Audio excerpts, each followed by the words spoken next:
Welcome to Armchair Expert, Experts on Expert. I'm Dan Rather, and I'm joined by Mrs. Mouse. Hi. Today we have Jonathan Haidt returning. I don't know if you guys would remember. I want to say that's like first year. It was early. Yep. It was early. Yep. And this one was really fun. I don't know about you. Were you nervous the first time we had him? Yeah. Well, because we had first heard him on Sam Harris's podcast. He was our introduction to podcasts. Jedediah Jenkins recommended I listen to the Jonathan Haidt Sam Harris episode. And I was so stimulated intellectually. I'm like, oh my God, these two people know so much more about the world than I do. Yeah. It was like intimidating. Really? So when we talked to him, I was scared the first time. This time was much more chill. Yeah, it was fun. Jonathan Haidt, I'm sure you've seen, he's been on an incredible press tour for his current book, The Anxious Generation. But you would have probably become aware of him with The Coddling of the American Mind or The Righteous Mind or The Happiness Hypothesis. He is a New York, NYU professor, social psychologist, and best-selling author. And this is a barn burner. Yeah, it's fun. I love this one. Yeah, and The Anxious Generation is on like everybody's book list. It's a very hot topic. So it's cool that he got to come in and tell us about it. I enjoyed it immensely. Please enjoy Jonathan Haidt. He's an armchair expert. He's an armchair expert. He's an armchair expert. It's been many years since we first had you on. I think it was 2018. It was after my previous book, The Coddling of the American Mind. Yes. Yeah, that was one new days for us then. Yeah, we 7 years started in ago. 2018. Yeah. Hopefully we've gotten 4% better. You can score us 4% afterwards. per year compounded. That's okay. If you have forgotten, I'll give you the same compliments that we probably did the first time, which is I think we were exposed to you first on Sam Harris 11 years ago, maybe 10 years ago. Yeah. In fact, that's the introductory episode I used to send people when I used to encourage people to listen to that show. I go, oh my God, you got to listen to this. It was such we loved an it. invigorating debate. Yeah, it was one of my best conversations ever because we're sort of similar to each other in a lot of ways, but then we had this like fight and then we buried the hatchet. Yes. So it was great. Yeah. It was, But it was like, if you're ever going to model great discourse, it's really encouraging to hear two smart people argue, not have the same opinion, represent themselves well. Yeah, I was just kind of enamored with your intellect and your ability to kind of communicate what you think. It's pretty unique. And then over the years, I doubt this would get to you, but Monica and I bring up your moral thought experiments. Oh, okay. A lot. So much. They're so tasty. What are they called? They're called moral dumbfounding. Dumbfounding, stories. that's the word. Yes. Okay. They're fun. They're good party tricks. Yeah. Do you have a favorite? Because we have a favorite. So there's the brother-sister incest story. Yeah, we love They're those. solid. Yeah. And then there's the eating your pet dog story. Those are really the two that are... Tell us that one. Oh, okay. So the background here is that I was studying moral psychology as a graduate student at the University of Pennsylvania. And the big debate was, is moral judgment driven by gut feelings, which David Hume, the philosopher David Hume, had said long ago and which I was leaning towards? Or is it driven more by reasoning about the facts of the matter, especially about harm, as Lawrence Kohlberg was the dominant researcher at the time. And since I'd been studying how morality varies across cultures, it just seemed like things were much more about the body, like morality is about the body. And, you know, in Hinduism, I ended up doing some research in India and reading a lot about Hinduism. I'd always been interested in Hinduism. I'd always been interested in travel. And it just seemed like American or Western morality was just much more cerebral and divorced from the body compared to normal human morality. So I wanted to make up a bunch of stories that would hit you in the gut immediately. And then you'd reach for evidence of harm, and it's not there. What do you do? Yeah. And so the first story I made up, a family's dog was killed by a car in front of their house. They had heard that dog meat was delicious, so they cut up the dog's body and they cooked it and ate it for dinner. Nobody saw them do this. What do you think? Was it okay for them to eat their dog? And let me just first ask you, what's your first reaction, I mean, yes, Monica? of course. No, that's horrific. You're void of any moral humanity feelings. You must be a sociopath. But then Yes, keep going. Then what? But then Continue. I guess it's, although just because it tastes good. I love that detail, by the way. Yeah, actually, you're the right. genius of these things is like these really tiny details, and I'm upset you didn't go into film and television. I feel like you might have an M. Night You still Shyamalan could. kind of bent to you. Maybe a show like The Good Place. I could have advised on that. Maybe We you could could maybe hook advise. you up Yeah. with that guy. Because if you had said they heard it was good for them, that would actually make it much more palatable. Wait. Are you saying that if it was healthy Right. as opposed to enjoyable? Like if it were Exactly. a superfood. A superfood. That would no. Why would that? Because to me, that's different in like, oh, they might need. One's pleasure seeking, one's sustenance seeking. Exactly. Oh, exactly. I see, I So see, I it's see. actually perfect that they just want to try the taste of it. Can I just add, I don't care. You don't care if they eat their dog. Not at all. It's dead. Had they murdered the dog to eat it, now we're in a different zone. So they've created suffering potentially, whatever. Yeah. It's already dead. It's going to be wasted. I'll tell you what people around the world say. Okay. Almost everybody says it's wrong to eat your dog because it's like family, you have a relationship. The only exception is highly educated Westerners who do have a more harm-based morality and who do say, well, you know, it was their dog. They have a right to do it. They didn't causing suffering. That would be terrible. But the dog's already dead. One person said in my study, well, I guess in a way it's recycling. And so that's good. Sustainability. Yeah. Sustainability, right. Sustainability. Sustainable dog farming. So the point is, around the world, most people think that if you're revolted by something, that contains some wisdom. That disgust contains some knowledge, some wisdom about like borders where you shouldn't cross. Yeah. Except for educated Westerners, especially those on the left. They have a much narrower morality based primarily around harm and especially protection of the vulnerable. So, okay, now I'll give you the more advanced one. There's a guy who's a vegetarian for moral reasons. He thinks it's wrong to kill animals. He works at a hospital in a pathology lab where they prepare cadavers for dissection.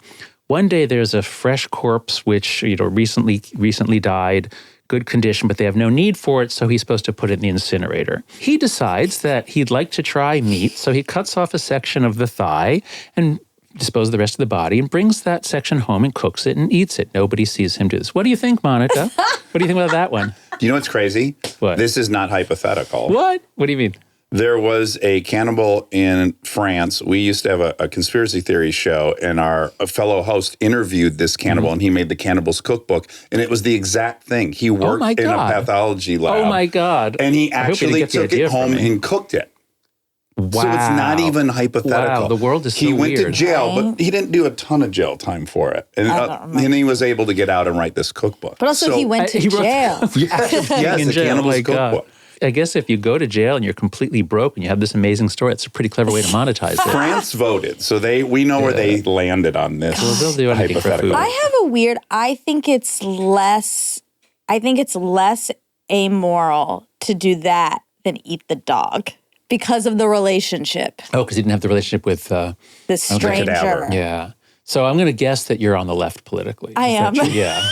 Okay. Good guess. Yeah. There's a line from the philosopher Leon Kass, a really brilliant writer on matters of ethics. He had I forget the title, but he has a line, "Shallow are the souls that have forgotten how to shudder." So I spent a year at Princeton in 2007 to 8. It was a really wonderful year. And Kass came and he gave a set of lectures. And he considers himself a sort of a liberal from the old days, and he feels that the things have moved so that he's now on the right. But he is more on sort of the right philosophically. And Peter Singer, the Australian philosopher who is more on the left, he's a brilliant utilitarian philosopher. I love both men. One of the greatest days of my academic life was there was a lunch after Cass was giving 3 talks on 3 days. And there was a lunch at the faculty club, and I was visiting as a scholar. And so there's a bunch of us around, and it was like Singer on one side, Cass on the other, these two men with completely opposed worldviews about whether, Singer saying, if it doesn't hurt anyone, it's fine. So Singer would say, it's fine on any of these. If you're not harming anyone, that's all there is harm to sentient creatures, including animals. So I think you're more on the Singer side. Yeah. And Cass is more beloved by, say, Catholic intellectuals or those who are theorizing about, well, why shouldn't gay people marry? Or what is it about? There's a lot more than just. But there's other metrics other than suffering. Yes, that's right. Right. Like humanity. Like maybe a higher calling or a higher truth you're pursuing. Well, that's right. And it makes sense if it's in a religious context. It makes sense if you believe, as most religions do, that we are children of God, we are created by God, we carry some essence inside of us. Whether you're Christian or Hindu or Jewish, there's a sense that your body is either on loan or a gift from God, and so you shouldn't act in ways that defile it. Right. Or eat God's child. Exactly, that's right. Yeah. Treating it like just a piece of meat is defiling it. Yeah. So if you're in a religious context, it makes perfect sense, and if you're an atheist or secular, it doesn't. And I asked Cass, I was able to talk to him afterwards alone. I said, so do you believe in God?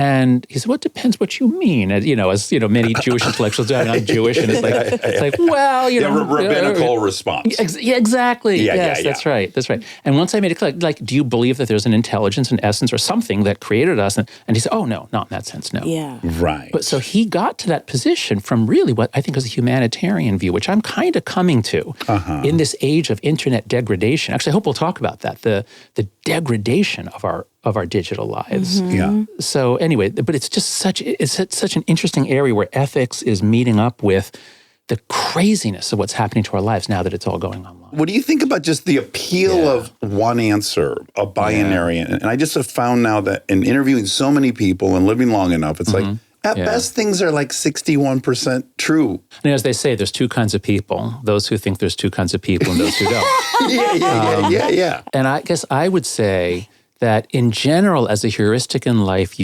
what you're saying is good and right.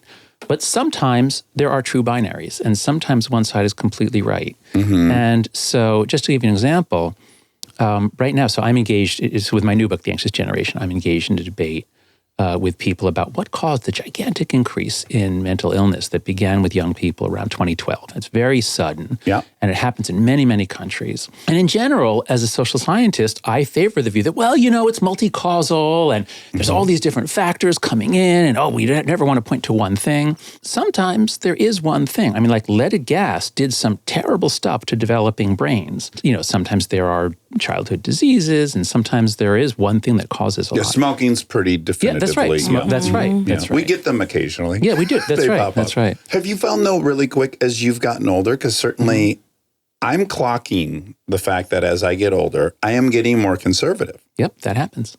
It's happening to me. That's right. Tell me what you mean by that. In what way are you getting more conservative? I'm starting to question a lot of the assumptions I made, right? Like decriminalizing drug use would be great. And then I see the result in Oregon and I go, well, that didn't work out. ODs went up. So our approach to homelessness here in LA, that was unsuccessful. We have to acknowledge it's unsuccessful. They seem very objectively and empirically true, but if I just plot them all on a graph, I would have to recognize, isn't it suspicious that you've also gotten older? Yeah. So how does one correct for this natural thing? And maybe one shouldn't, and that's the nature of life. And I have a bunch of thoughts. First, it's long been observed that is generally the case.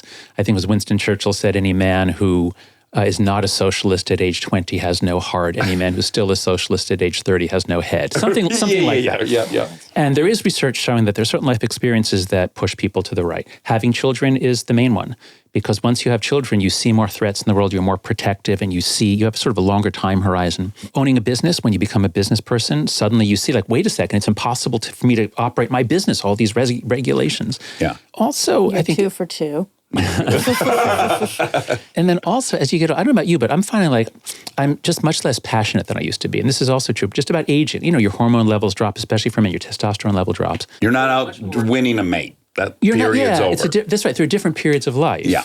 And I feel like I'm much more stoic. I read a lot of stoic writings, and I'm much more, so I can think about things on all sides, things like that. Oh, and then there's another factor, which is, I have this pet theory that you can't know which side is right perfectly, but you can bet.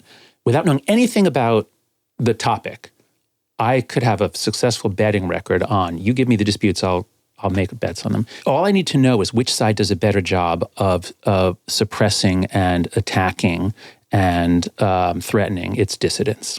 If you tell me which side does not allow anyone to question, I can say that side is wrong about most things. I would say, and this was what I talked to you about last time, the coddling the American mind, was about this weird thing that happened on college campuses beginning 2015, but it actually goes back more to 2012, 2013.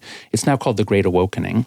And so there was this period, and I think it really runs from, say, 2015 when things got crazy on campus through 2020, that whole crazy year, and then a couple of years. And it's kind of ending now, but there was a period when the left was extraordinarily good at destroying socially anyone who questioned. Yeah. And that led to terrible policies like the ones you just mentioned. Yeah. Well, yeah, when you're not open to any criticism. It becomes structurally stupid. Yeah. Structurally stupid means you have a group of people, they can be brilliant as individuals, but they don't have the normal process of someone said, hey, let's decriminalize marijuana. Someone says, well, wait, what would happen? Why, how, if you lose that process, then you become structurally stupid. Obviously, the right is insane as well. I'm not saying that they're smarter, but there was a period where the left-dominated cultural institutions put in policies that really backfired, and that's why I believe, that's why so many groups moved to the right, moved towards Trump. The Liberal Party became a little anti-liberal, illiberal in the way they welcomed the scrutiny. But do you think it's the majority of the party, or is it still fringe? Well, what matters is what people see, and so since on both sides, the fringe control. This is what's so upsetting about our politics. The right is not conservative. The left is not liberal. At the center of our discussion here, and especially if we move to the anxious generation, when you get a change in technology, you get a change in so many aspects of life. When you get television and automobiles, great inventions, but it ends up changing the way we live together because now everything is you're just in your home watching your entertainment center, and you get in your car and you go somewhere else. And so it decimated human interaction and neighborhoods.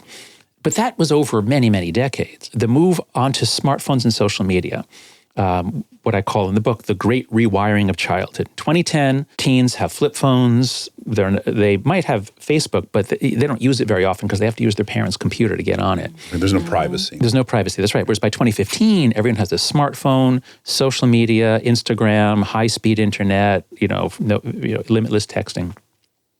So when you change radically how people are connected, you get massive changes throughout society. And so that, I think, is what happened. That new information environment is kind of what allowed the illiberal elements of the left to dominate and intimidate and harass anyone who dissented. And it ended up doing terrible damage to the left. The fact that we have Donald Trump in power saying things like, the laws shouldn't apply to me if I'm trying to save our country. I mean, this is complete madness. Yeah. It's complicated. But on the coddling of the American mind and what you were exposing in that, now here's what I want to own. So part of the reason I was loving listening to you on Sam Harris and why I was enjoying Sam Harris so much at that time was, I'm going to say I had succumbed to a bit of a moral panic about colleges. There are 18 million college students. There are 5,300 colleges. There were about 12 really nuts, crazy viral videos that I responded very strongly to. Brett Weinstein shouting people off stages. These things happened, but I think now, 13 years out of that context, I can acknowledge I probably overreacted. I think really if you look at the massive amount of students that went through the system at that time and that many universities, really how many were there of those crazy protests? I don't think... Two ways to look at things. One is a statistical method where you say, what's the average? And the average is always fine. The average college student didn't want to take part in these things. The average college student wanted to do his work, get a job, debate learn. Some ideas probably. College students overwhelmingly want to be exposed to different ideas. But what I'm arguing is that since the Great Transformation, since everything became digital, we've left what some of Jeff Jarvis has a book called The Gutenberg Parenthesis, a really good book. There was a period, 500 years, that was based on print, text, the Gutenberg era. That ended right around 2014. 2014 is when you get the first global cancellation. What was her name? That woman who told a bad joke on Twitter and then she was fired by the time she landed in South Africa. That was not possible in 2010. You could ruin your life in 3 minutes. That's right. Because the super viral dynamics of our planet have changed everything. And what it is to live within a college, not our community colleges, but any of it wasn't just 10 or 12, it was like the top 1 or 200. Generally pervasive at our elite schools was if you say something, it could be the end of your social life. Yeah. Constantly calling for the deans to be fired. Constantly calling for everyone to be fired. That's right. Yeah. As one of my friends, a woman who ran Heterodox Academy for a while, she said, one of her students said to her, "My motto is silence is safer." And to be a college student, have that be your motto? There's a real problem with the culture. And since people often felt that at work, and they felt it in many environments, I think that's part of what led to the general shift away from the Democrats. What I think is so important in the election results is the fact that the shift from Democrats to Republicans happened in almost every group, including Asians, black men at least, Jews. Like every group shifted. And that means there's a pervasive problem. And so I'm kind of, that's what the Coddling the American Mind was about. And that's what so much of my work has been about since 2004, was trying to say, look, Democrats, you need to understand moral psychology. You need to understand why it is that most people care about immigration in ways that you don't. Why it is that people care about family and tradition. Yeah. And so you have to acknowledge who the constituents are. Yeah. It needs addressing. Yeah. Do we think this was a backlash, though, to many, many, many years of the opposite groups having to say silence is safer? Like marginalized groups have had to say silence is safer since like the beginning of time. Yeah. And so when it became easier, or when it became like, oh, you feel like that too. Oh, you feel like that too. Let's start speaking up. I feel like that's how it was still a retaliation to that. But let's go through the timing. Because I think there was a time when that was true. So I was born in 1963, and when it blows my mind that when I was born, it was legal to discriminate against black people in a large part of the country. I mean, that was written into law. Yeah. Okay, so then let's go decade by decade. 1973, the change is unbelievable. The legal change. Now you've got the women's rights movement. The gay rights movement has started. Environmentalism, animal rights. You keep going, 83, even though you have Ronald Reagan as president, socially the country is still, the advances in acceptance of every possible group. Go to 1993, even more so. By 2013, when I turned 50, our first black president has been reelected. Gay marriage is about to be legalized in terms of it's been legalized in many states. The Supreme Court's about to rule on it. Trans rights are coming into view, and those are quickly recognized by the Supreme Court. And so in 2013, if you are a young progressive, you should look back on this history of when marginalized people used to have to be quiet or stay in the margins. And you should say, wow, what incredible progress every decade since 1963. Whatever we're doing in America, let's keep doing it because it's amazing. But that's not what happened. What happened is that's exactly when an element of the left became much more radicalized. And you can see it in graphs. You can see that it's young people on the left, young white people on the left especially, suddenly moved way to the left on issues of race and immigration, way to the left of black people. Yeah. And it was especially young women. So that's the movement that was radicalized by the internet. Tumblr, I think, was a major place where a lot of these ideas came together about identity. So if we trace out the 2010s was a really interesting, transformative, and in many ways terrible time. It began with our sense that this technology is magical. It's going to be the best thing that ever happened to democracy. The Arab Spring, Occupy Wall Street. We were also optimistic about it in the 2010s. We didn't understand what it was doing to us. And I think it really did in the Democrats because it led to a set of ideas that were intense, that led to a lot of intimidation. That's what the Coddling American Mind was about, the intimidation. And that led to a huge backlash. So, yeah. The thing I was noticing that was very concerning and continues to be is I am liberal and all my friends are liberal. Mm-hmm. And I'm having conversations with all the members of this group, and none of them think some of the broadcast values of the Liberal Party. Right. And that's what was really concerning. Like, I've yet to meet the person that agrees with issue A. Yet that's an official part of our platform. And what's happening? It felt like the cadre system, like we were all afraid to tell the truth. That's right.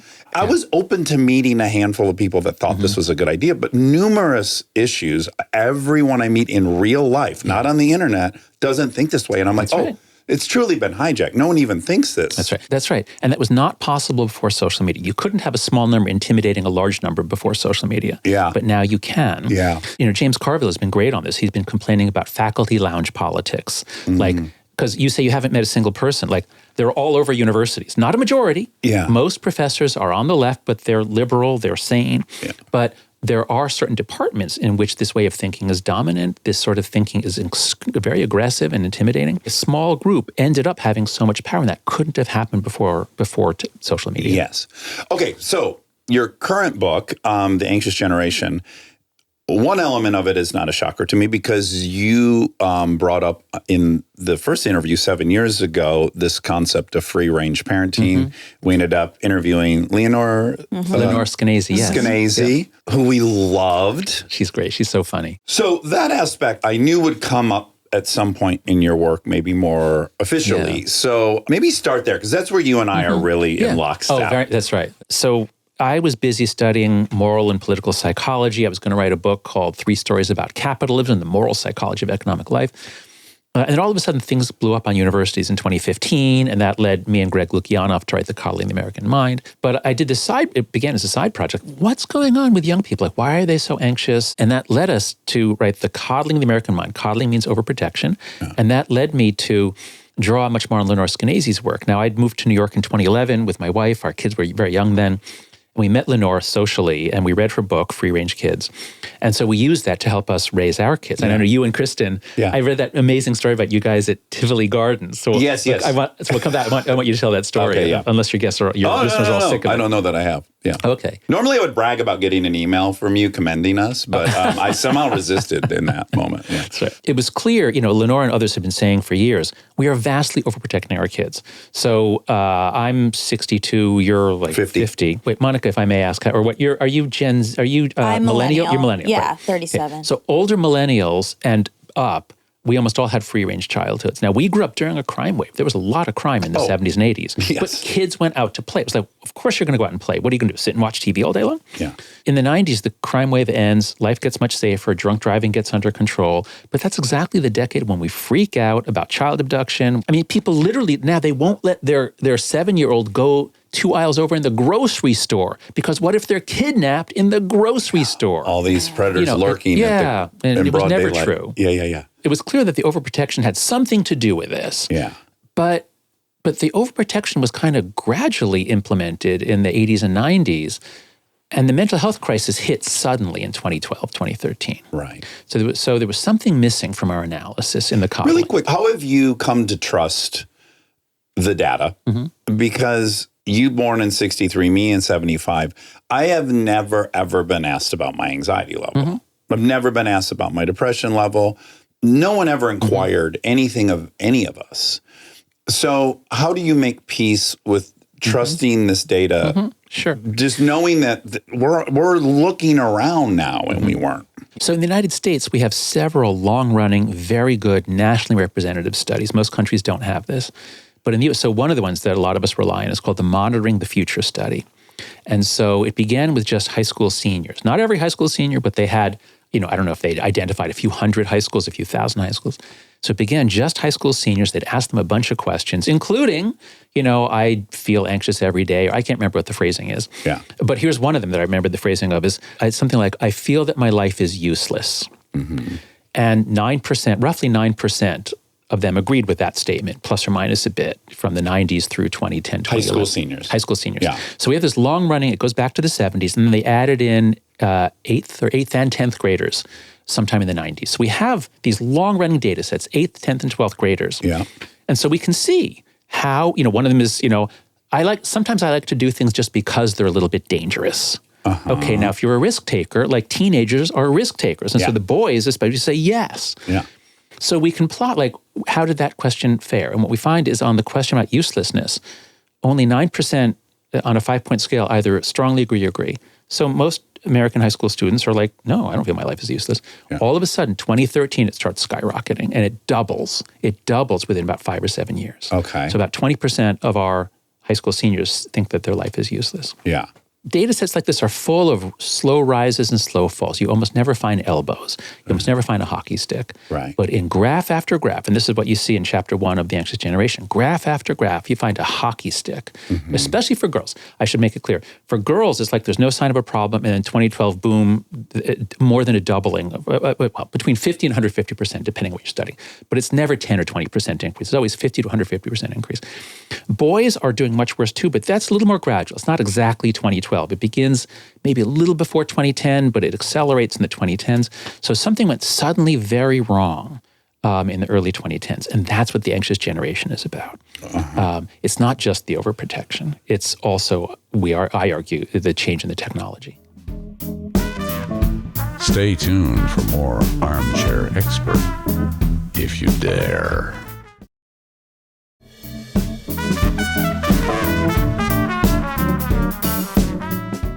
Okay, I'm going to unfortunately bring this word back again, and I know it's an aggravating one, but if we look at why there was this clampdown on our autonomy, the autonomy of the children in that period, you got to call it irrational. It's an irrational fear of pedophiles, kidnappings, abductions.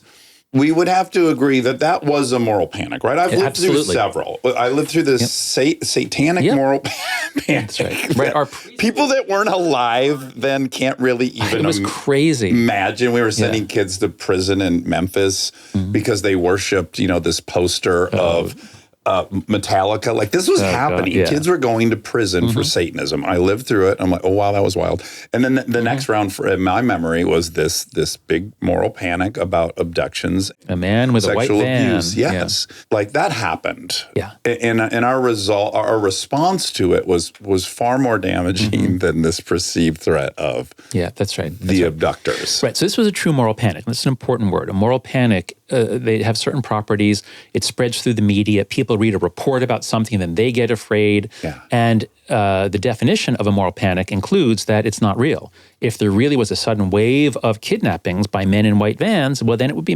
rational to fear it. Right. The FBI stats on kidnapping are astonishing.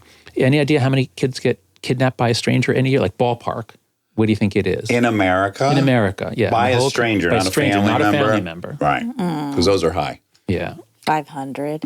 I mean, I don't want to act like I'm like ahead of the question. I know where it's going, but I would honestly maybe 60 to 100. That's about right. The right's obsessed with child abductions. They think everyone's a pedophile still. That they have this whole movie. They think Bill Gates has kids. Yeah, right-wing TV really goes for that. They think there's sex trafficking happening on an order of like millions of kids a year. And you're like, where are the parents? Why isn't anyone reporting this? Where are these people? Yeah. Well, so two things. One is on the true kidnappings, it's in the ballpark of 100 or 200 cases a year. So the point is it's very, very rare in the real world. Now, once we move to online, and this is what's so insane about what's happening, parents are afraid to let their kids run around outside because they're afraid they'll get picked up by a sex predator. The sex predators are all on Instagram. That's where they move. That's where they move. Because they can contact people anonymously. They can groom them, and then sometimes they can arrange to meet them, or they can just once you get a naked photo of a kid, now you got power over them. You can make him or her do anything you want on camera for you and your body. I mean, it's sick what's happening. Yes.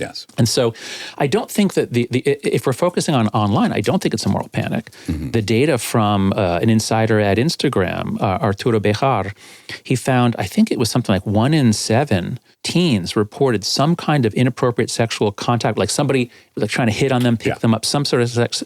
1 in 7 every week. Every week. Oh my God. It's hard to know what the exact numbers are. Yeah. But the point is, I believe we are talking about more dangerous there than it's much more dangerous online than in the real world. Yeah. So we grossly overreacted. And here's what we've learned about why did we freak out in the 90s, just as things were getting safe. And the answer is that's when we stopped trusting our neighbors. And so the key work here is Robert Putnam's book, Bowling Alone. In the 50s and 60s, we had very, very high social capital in America. We trusted our neighbors. And back then, there were men going around, My sister when she was a teenager, a man stopped in his car and opened the door and he was naked and masturbating. Yeah. And it was just like, that stuff just happens. Yes. You know, Yeah, it's like, yeah. you know, but by the 90s, that guy would be locked away for 20 years. Right. So back when there were actually more risks, we trusted our neighbors, we let our kids out, and some bad stuff happened to This the would be a kids. great time for me to point out, like, I was sexually abused, but By a almost stranger all or by a sexual family abuse cases are a trusted Yeah. person. That's right. Right? And They're not a kidnappings. stranger. Yeah, that's right. Yeah. And the fact that it was often in institutions, you know, whether it be the Catholic Church or Yes. sports teams or Boy Yeah. Scouts. So that was a huge advance, was to say, look, all these organizations, they're covering up. They have some bad apples, and then they cover up. Yeah. That's what they're really guilty of. And that all came out in the 90s. And so in a sense, that was a legitimate reason to think like, whoa, this is much broader than we thought. So Yes. that was true. But at the same time, crime and danger was plummeting then. And we didn't really pick up on that. But it's that we lost trust in our neighbors. And one way we can see this is that the same thing happens in Canada and the UK, where they don't have the high crime rates that we do. And so it's just around the Anglosphere, we change, we spend all our time on television, we don't know our neighbors, and we lose trust. I would also add there was a new component around that time, much like the internet, which was like the daytime salacious talk show. There were new offerings. There was cable. There was a proliferation of options. It wasn't 3 networks. So you could find someone at any given moment on TV in the 90s talking about some The abductor. latest abduct. That's right. So there was a megaphone was given to a lot of people that you would have otherwise not heard from. That's right. So that was part of it. What I'm coming to see is that you have to keep your eye on technology, because technology changes so fast, and then it changes. The downstream effects of technology are so vast, and so just the move from the arrival of television had huge effects. Then television going to cable with hundreds of channels has huge effects, and then microcasting, and then cable to social media, microcasting. I see that you have Yuval Noah Harari's book on your shelf, Nexus. Yeah. He says often, democracy is a conversation. Well, what happens when that conversation moves on to Twitter? It becomes much more polarizing and disparate and fragmented. So, yes, that's what we're talking about here, the way that technology changes everything about our political lives. But to return to the children, so we knew that overprotection was a piece of the story, but it couldn't explain this incredibly sudden sharp turn up around 2013 in many, many countries. And so in the coddling, we had about a page or two where we said, now, social media really comes in around the right time. You know, Facebook opens up to the world around 2007. Maybe that influenced what we then knew as Gen Z. And especially around 2011, 2012, it gets much more viral, super viral. So we speculated, maybe it has some, but we don't know. We just don't know. Yeah. Well, that was what we wrote in 2017. And after the book came out, some researchers challenged me and said, oh, you can't say it's social media. There's no evidence of that. I said, really? Wait, I saw all kinds of studies that did show at least a correlation, a couple of experiments. So I started gathering all the studies I could find in these big Google documents. You go to anxiousgeneration.com/reviews. You can find all these Google documents where we collect all the evidence on one side, all the evidence on the other. We organize it by method. So you can get a sense like, okay, what is the nature of the research that's out there? And as I began to see that actually the correlational studies are pretty consistent, there are some that show no correlation, but those tend to be all digital media for all kids with all kinds of outcomes. Every time you zoom in on just social media for girls, anxiety and depression, you find a much bigger correlation. The second is that there are now about 25 experiments where you randomly assign people, usually college students, unfortunately, because it's hard to work with 12-year-olds. Weirdest people on earth. Right, that's right, the weirdest people in the world. That's right, this famous article. But where you randomly assign people to get off social media, and if you look just at the studies that kept them off for more than a week, you do find, almost all of them find benefits on measures of anxiety and depression. And so once you have correlational studies, and you have experimental studies, and you have eyewitness testimony, because Gen Z generally says this is harming them. It's very hard to find members of Gen Z who are saying, no, social media is great. We love it. It's good for us. Yeah. So, and we have confessions from the companies. On my Substack, After Babel, we have an article, TikTok is harming children at an industrial scale, using just their own words from the lawsuits against them. We know some of their internal memos and correspondence, just their own words. Yeah. They know they're harming millions and millions of kids a year. Just a little telling they have a different version running in China. Oh my God, that's right. Exactly. That's right. They give Chinese kids get spinach, all about how great China is and how to be an astronaut, and we get fentanyl and garbage, dog poop. What would be helpful, I think, is to first, because I wouldn't have known how to delineate the generations. So Gen X, which I'm a member of, are you? No, I'm the last of the baby boomers. You're the last of, okay. You're bridging it. And then we have millennials. Millennials is what era? Roughly 1981 through 1995. Okay. It's such a big group. I think it's too big. And that's Monica. Monica's represented. I'm So we have 87. you're right in the middle. We have three generations here. Yeah, that's right. And then Gen Z is from? I say 1996. Pew says 1997. Who knows? You can't say, but roughly 1996. Gene Twenge says 1995. So mid-90s. If you're born in the mid-90s or later, you are Gen Z. Yeah. And the key thing, what I came to see, is look at early puberty. And so we're looking at it this way. If you were born in 1995, last of the millennials, you're turning 15 in 2015. And what that means is when you started puberty, you had a flip phone in 2010 or whatever, 2012. You probably had a flip phone. You didn't have Instagram in 2010. And you might have traded in later, but the point is you made it most of the way through puberty before the great transformation, before the great wiring. Right. Whereas if you're born in 1995, you hit 15 in 2010. Pre-Instagram. So at 15, you're through early puberty. Yeah. You do not have a smartphone. You do not have Instagram. You do not have a front-facing camera. So you made it through puberty, and you didn't get this stuff until really more like college. And your mental health is probably fine. But if you were born in the year 2000, you turned 15 in 2015. And so your first phone might well have been a smartphone. And the iPhone gets a front-facing camera in 2010. And Instagram comes out in 2010, but Facebook buys it in 2012. That's when everyone goes on it. Explodes. So if you were born in the year 2000, you went through early puberty as a girl, especially on Instagram with your phone in your hand half the time.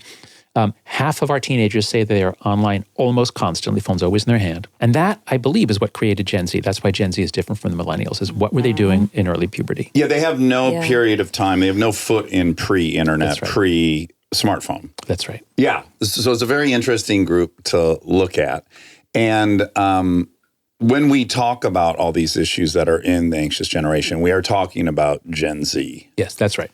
Yeah. Gen Z and below, or just that one? And below. I mean, I was always just thinking about Gen Z, but now that Gen Alpha, we don't know when Gen Alpha begins. The marketers tell us 2010 or 2011.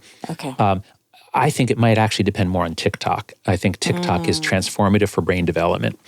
And so it might be that the generation shaped by TikTok is very different. But for now, we're going with 2010 to, let's say 2011 is the first birth year of Gen Alpha.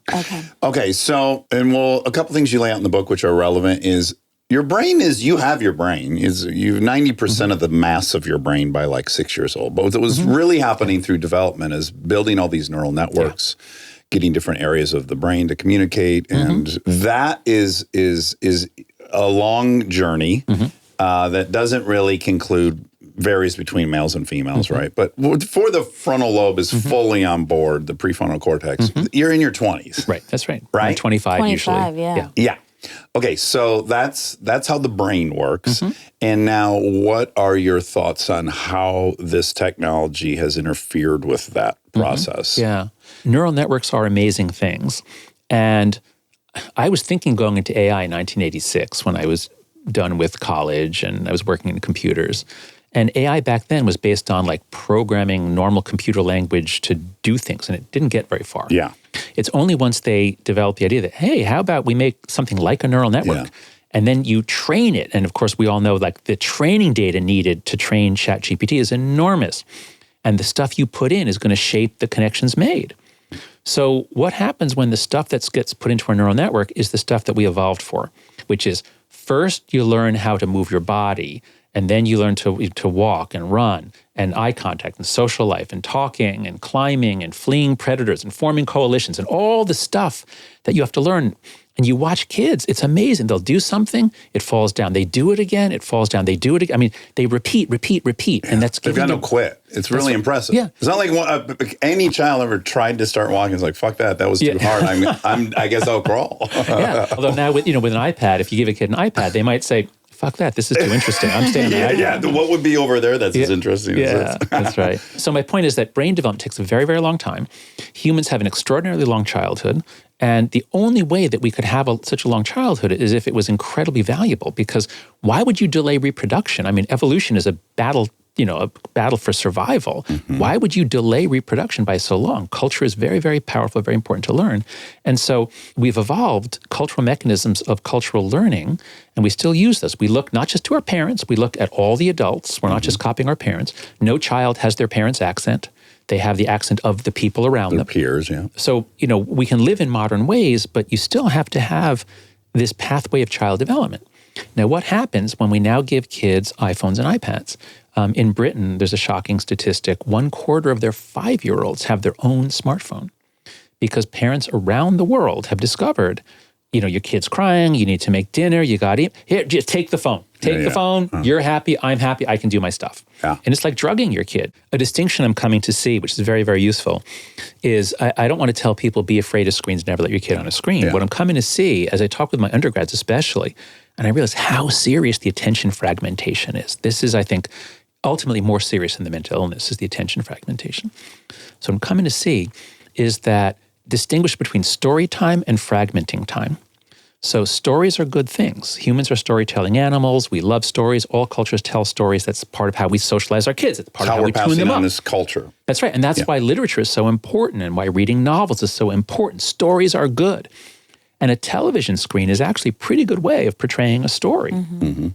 So don't be afraid of letting your kids have story time. Now, not 6 hours a day, but, on a plane ride, let your kid watch a movie, fantastic. Give them your iPad to watch a movie, great. Everyone's happy. Fine. There's no problem there. Yeah. But fragmenting time is, I'm doing this thing, but then I get a pop-up, I do this other thing. I'm watching this movie, but I'm a little bored, so I'll check out this. Oh, and I'll go there. And so if you give a kid an iPad, that's fragmenting time. Yeah. How much fragmenting time should you give your kid? As close to 0 as possible forever. Yeah. But don't be afraid of stories. That's what I would say. So you see 4 foundational harms from all this. One is social deprivation. Mm-hmm. So that seems pretty intuitive, but go ahead and expound a little bit on that. Kids are incredibly social.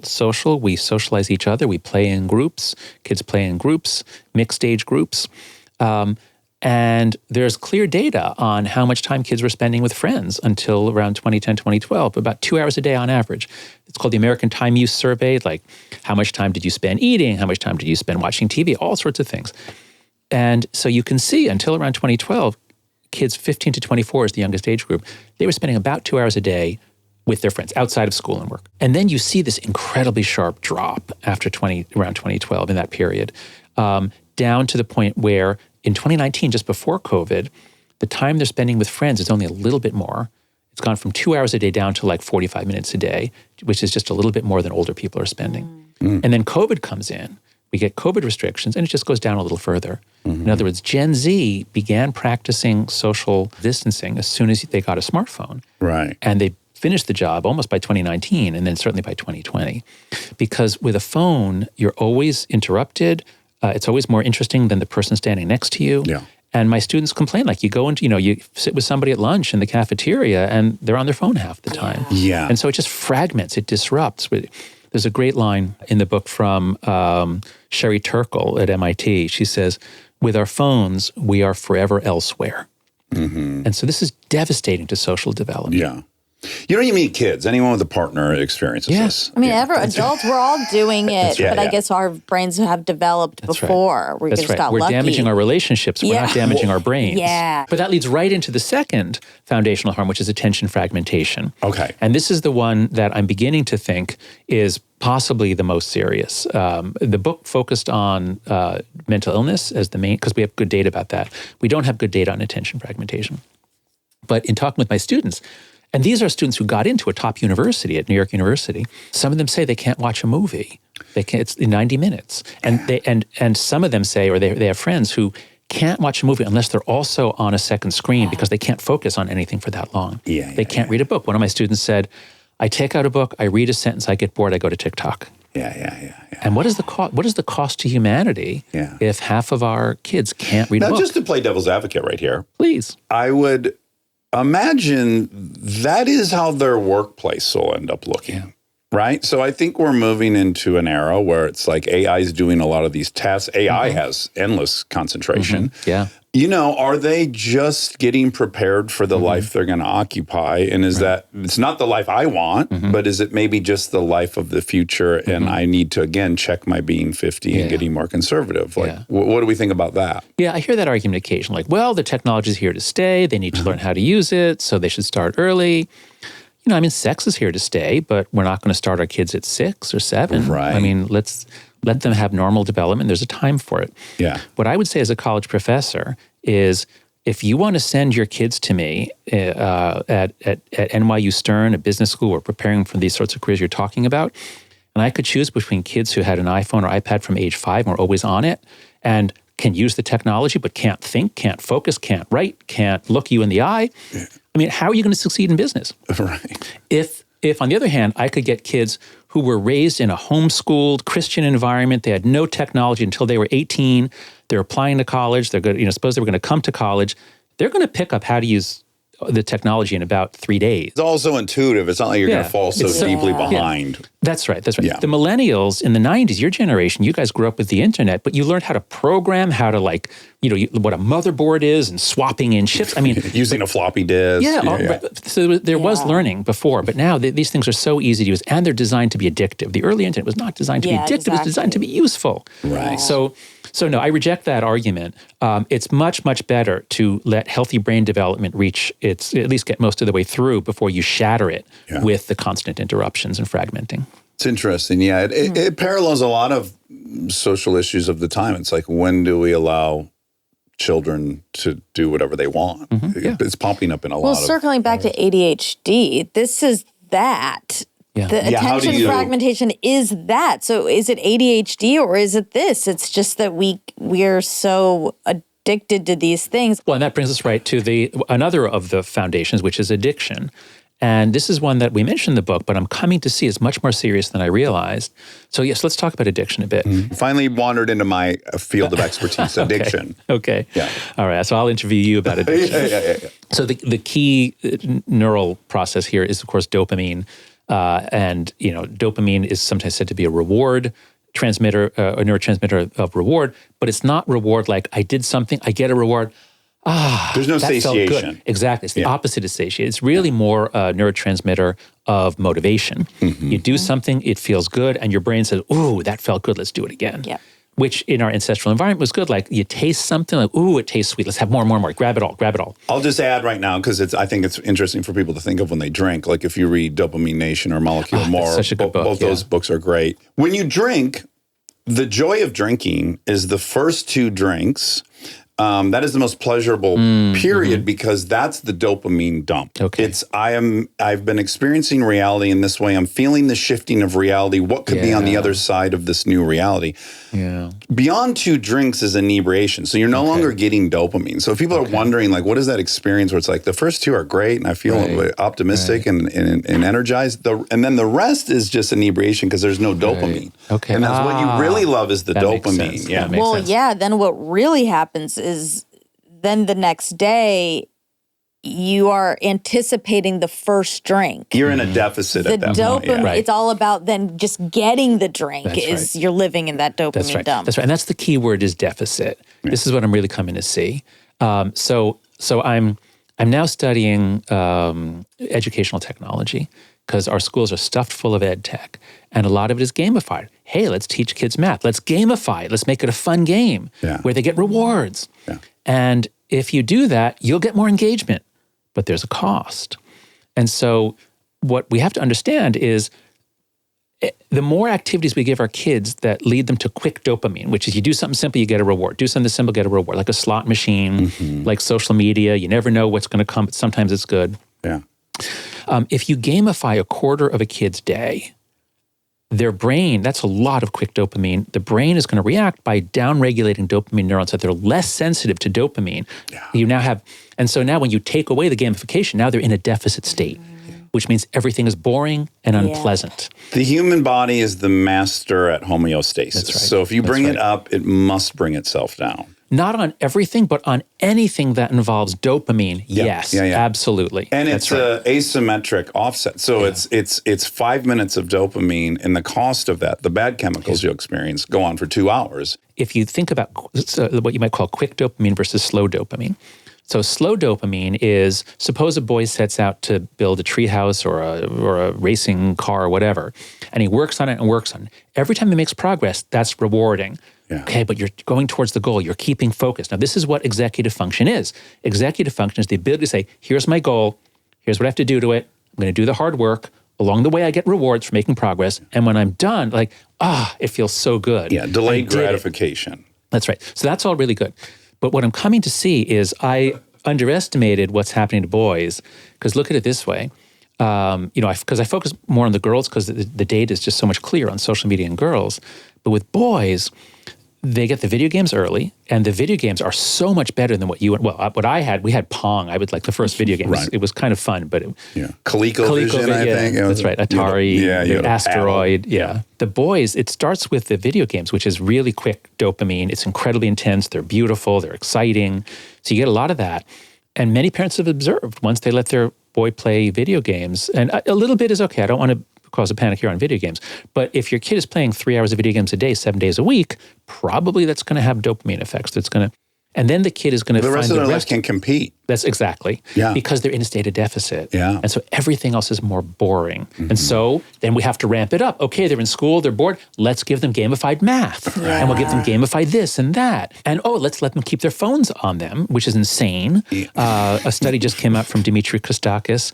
On average, American students, I think it was high school, spend an hour and a half a day in school on their phone. An hour and a half. So that's like a quarter of their school time is spent on their phone. Yeah. So if you gamify, then the rest of life is incredibly boring. And that includes talking to people. So we're really doing our kids a disservice. Oh, and then I haven't even mentioned the vaping and the marijuana pens and the crypto gambling and sports betting. I mean, so our boys, you get the sense from my book that the girls are in worse shape than the boys, but I'm realizing that's not true. Yeah. At age 14, the girls are in worse shape because the boys have these amazing video games. They've got incredible porn. The drug is working. The drug is, that's right. Yeah. That's right. They're enjoying their dopamine-filled pursuits.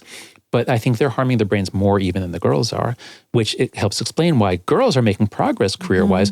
Boys are increasingly living at home with their parents because they're not suited for, they're less suited for employment. And the gambling epidemic is like soon to rival the opioid. Like there's a lot of people now starting to shine a light on just how extreme this epidemic people, is. if you have any influence, try to roll this back. It's insane that this has been legalized.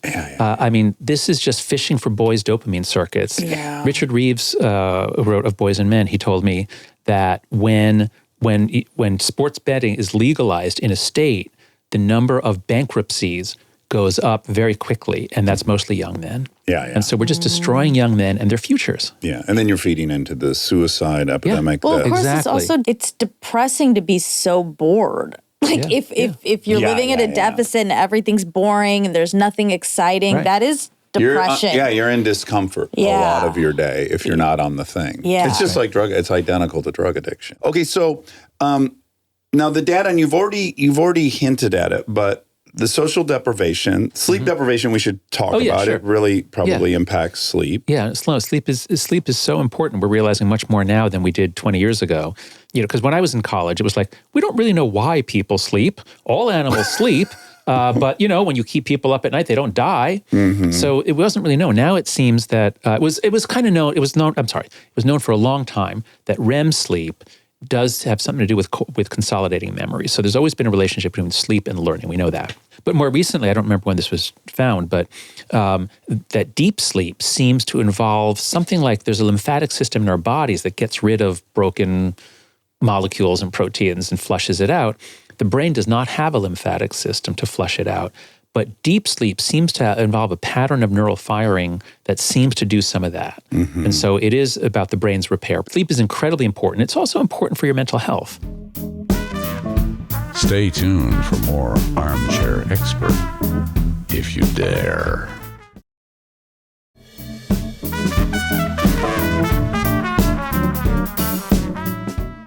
So what happens? So we know that once you give kids a touchscreen devices are the most engaging, the most addictive, much more so than a television screen. Television is entertaining, but it doesn't allow you to do stimulus response stuff, whereas a touchscreen does. Yeah. So if you give a kid an iPad or an iPhone and you let them have it at night in their room, a lot of them, not all, but a lot of them are going to be on it instead of sleeping. And so there's the blue light, there's the stimulation, there's the social drama. And so a lot of kids are now really sleep deprived. Now what happens? You're sleep deprived, you go into class, you can't learn as much, you do more poorly in school, you're more stressed out by your grades, you're irritable and short-tempered, so your relationships suffer. And all of this just creates a loop where you become more and more depressed and dysfunctional. So just to go through the four, it's the first one, so social deprivation, sleep deprivation, attention fragmentation, and addiction. Those are the four big effects. So if you give your kid a smartphone or an iPad that they can hold on to, your kid is at risk for these four things. Again, I'm not saying never give them an iPad, but if they have it, it's their own. They can customize it. They especially if they get social media accounts, now they've got so much stuff coming in. Okay, so the results of all this, as you reported, among American girls between 10 and 14, emergency room visits for self-harm grew by 188%. Yeah, it's stunning, absolutely stunning. Now, 10 years old, 10. Yep, 10 to 14. 10 to 14. Yeah. Okay, so now this is really disturbing, but of course I am inclined to think of all the variables that could add to this. And it's hard to parse out these things. So one thing is we know the contagion effect. We just had this expert on sleep sickness. Yeah. Where 3,000 of 5,000 town members all got the same sleep sickness. The Tourette's one. The Tourette's. TikTok Tourette's. Yeah. That's right. Yeah. Right. So this power of contagion is I don't think can be underestimated. So it's kind of chicken or egg. Were they on these devices so long that they wanted to self-harm, or did they witness self-harm on the devices? I guess the results are the same regardless. But for me, I need to work through what's going on. Yeah, I think it's both, but I think it's especially the latter, that is the contagion effect. So here's the way to look at it. There have been these, they were called dance plagues or dance fevers. Yeah. That you find reports in throughout the Middle Ages in Europe. And people would begin dancing, and they would dance to exhaustion. Some people would die. And it was primarily young women who are susceptible to this. Now, one thing we know about boys and girls are just much more open. They're more socially aware. So girls are more open to influence from other girls especially. All right, so that's been true. That's been known for a long time. So what happens when you give everybody a flip phone and they can text each other, but you're only texting your friends? Okay, not much. Like, that's actually pretty good. And that's why the millennials' mental health didn't plunge. Talking to your friends, talking on the phone is great. Texting is not as good because it's not synchronous, but it's not bad just with your friends. But what happens by 2015? Well, let's look at 2013 when this all starts. Everyone's trading in their flip phone for a smartphone.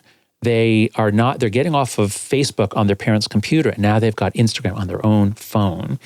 And now they're communicating not just with one friend, but with groups of friends. So it's more display. Oh, and then you start working in strangers and friends of friends. And before you know it, you're getting into these interest groups, or you're following an influencer group on YouTube, or much later on TikTok. And so why is it that anxiety, why is there this sharp elbow for the girls but not the boys? Why is it that in 2012, it's like someone flipped a light switch and the girls instantly, in many countries, start checking into hospital emergency rooms more often? That's not true for boys.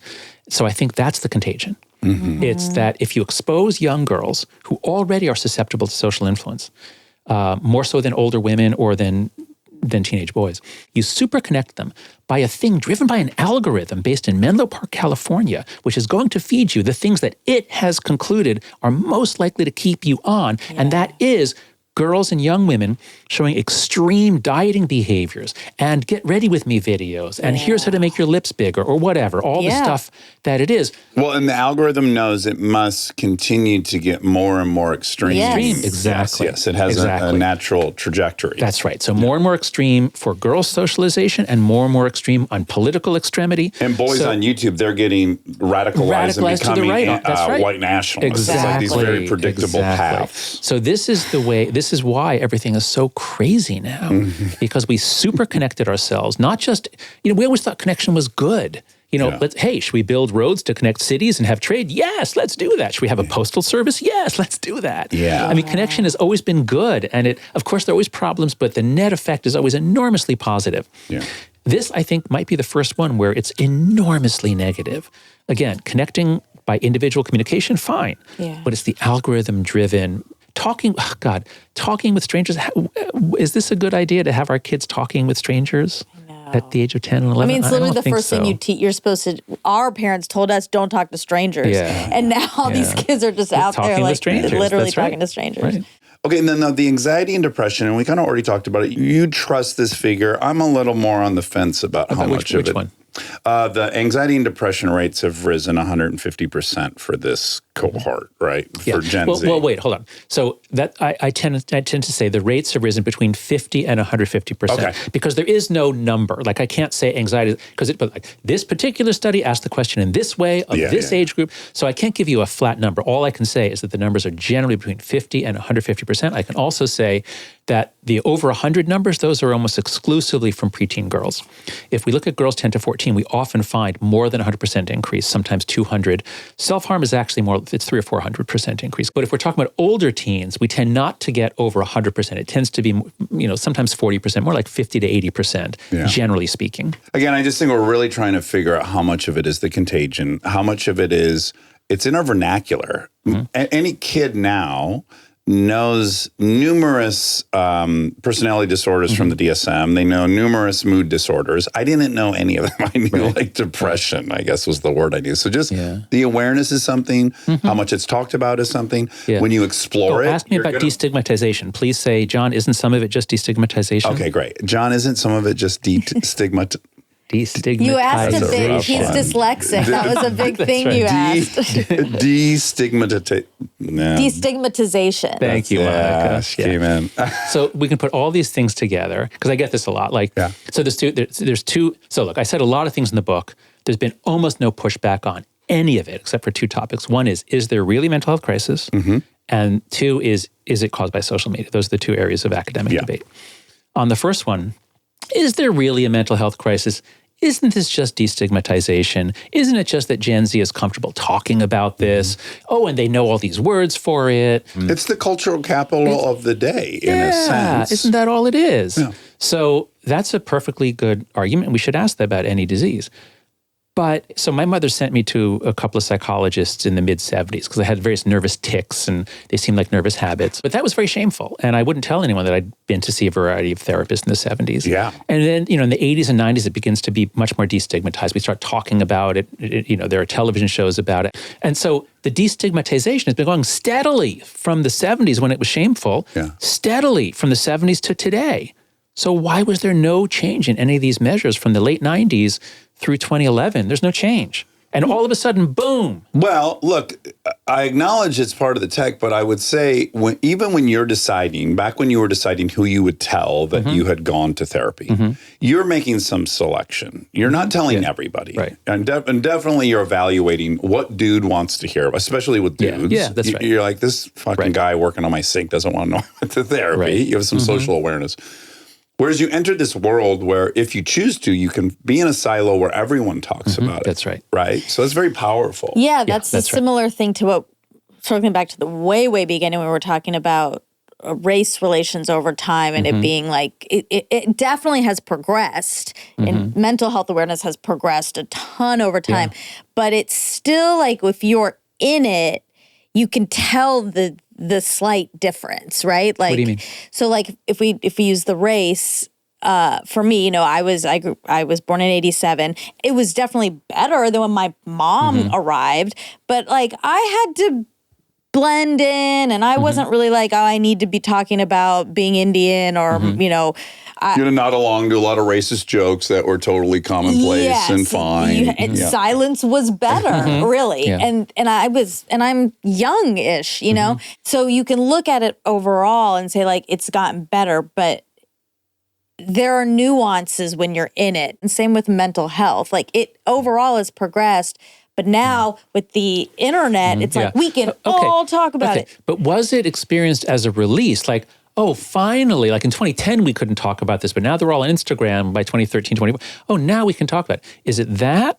Or is it that we transition from stigmatizing it to destigmatizing, destigmatizing. To incentivizing. Exactly. At a certain point, it becomes prestigious. It's social capital. Yeah, that's right. true. That's and fair. that is a terrible thing to do to kids, especially to girls. And that's what I think happened. Yeah, the last thing you want to do to girls is say you'll get more prestige if you have more extreme symptoms. With that, yeah. And I want to put a ribbon on this because I think the tension that exists is like there's people like me, there's people, Steven Pinker, there's people that want to point out that the long arc is very, very positive. And I agree. And what I think some people fear when they hear that is that those people, myself included, are saying job all done. And I think that's the fear. It's like you don't have to give up improving because you've acknowledged there's been huge improvement. I think that's I think that's what some of the disconnect is people interpret that as you saying job's done. But that's not what I think. That's not what I'm saying. It's like we're on a good path. Let's not be defeatist about this or pessimistic. And I agree with that. I think what some people who are listening or watching might be like, why aren't you saying this part? Which is normally, it's just the truth, and this is fine. But normally it is one type of person who is saying that loudly, and it is often a white. Tall, smart, smart. Are we handsome too? Very handsome, very articulate, educated man. Sure. So who's saying what? We've made great progress. Oh. But I agree. We have made great progress, but I think it's easier if you're not one of those people to say, and it's not as easy as saying that. It still sucks, you can say. I don't want to say it still sucks. I get so much value out of Chappelle. I just love when something happens and I've processed it one way, I go, I can't wait to hear how Chappelle processed this, right? Because he is coming from such a different and unique place than I am. And I am so regularly reminded that this is an all-day occurrence for Black people. Yes, those things have happened, but let me show you how we got devalued over this other group in 2 seconds, or how this happened. Like, he's very good at reminding us, like, it's a joke if you think this is over. So I greatly appreciate that. And what I'm pitching is like, we have room for both things. One is like, we have made huge strides, and it's still a beatdown to be a Black man or woman in this country, much more than I'll experience. Agreed. An interesting finding about all this research. So a lot of this research is done with my research partner, Zach Roush. And when Zach graphs, you graph all these studies by both religiosity and by politics. So on the Monitoring the Future study, one of the questions is, religion is important in my family. Do you agree strongly, agree a little, neither do, so 5-point scale. And when you break it up by those who agreed, strongly or weakly, versus those who disagreed, what you find is that the secular families, the kids go like that. They go up sharply. Whereas the religious families, they go up just a little. So they were somewhat protected. And we find the same thing for politics. If you say, because for the seniors in high school, they added the question on politics in the 90s, I think. So you can see if you say that you're on the left, or liberal, I think they use liberal conservative. If you say that you're liberal, you go up a lot. But if you say you're conservative, you go up just a little. And so part of what's happening here is that people that are deeply anchored in a community of adults that is a moral community with an order that is binding, where you have obligations and duties and you have to, do these rituals or visit your grandmother, you weren't just washed out to sea on Instagram. Right. Whereas if you are, so we know that liberal girls use social media the most. They simply spend more hours on it.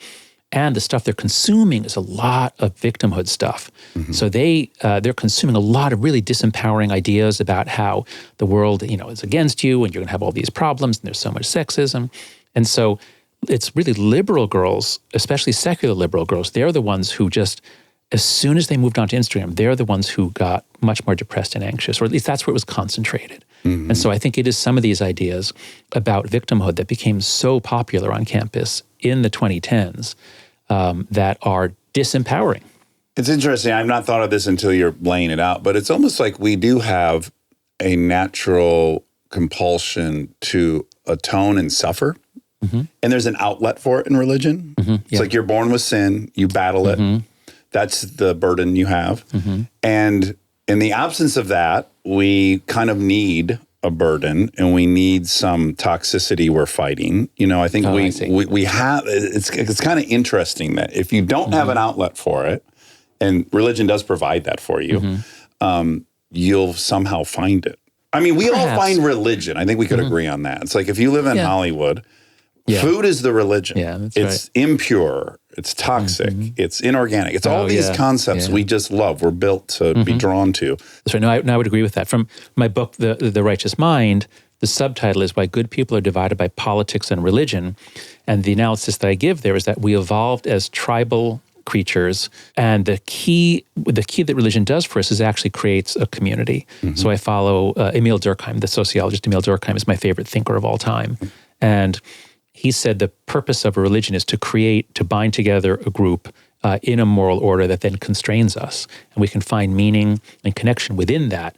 And when you don't have that constraint, when you can do whatever you want, that's the state he called anomie or normlessness. And that, I think, is part of what hit a lot of kids in the early 2010s, the sense that there's no clear guide for anything. The hedonic treadmill. That's right. That's right. Getting pleasure is if it's just getting pleasure and then you adapt. And so that's why I think we see that finding that I told you about earlier, which is all of a sudden my life feels useless. And it goes from 9% to about 20% of American teenagers are agreeing because their lives are useless. All they're doing is consuming content. Okay, well, let's get into the 4 solutions. You lay out the 4 foundational harms, but you also lay out 4 solutions. And I'm in agreement on all these. So no smartphones before high school. Yes, let's talk about that. The day you give your kid a touchscreen device, a smartphone or an iPad, is the day that will become the most interesting thing for him or her. And it's like having B.F. Skinner in a box because it can show you something and then you behave and you get rewarded. So it can train you much more than a television ever could. And of course, they're going to have those eventually.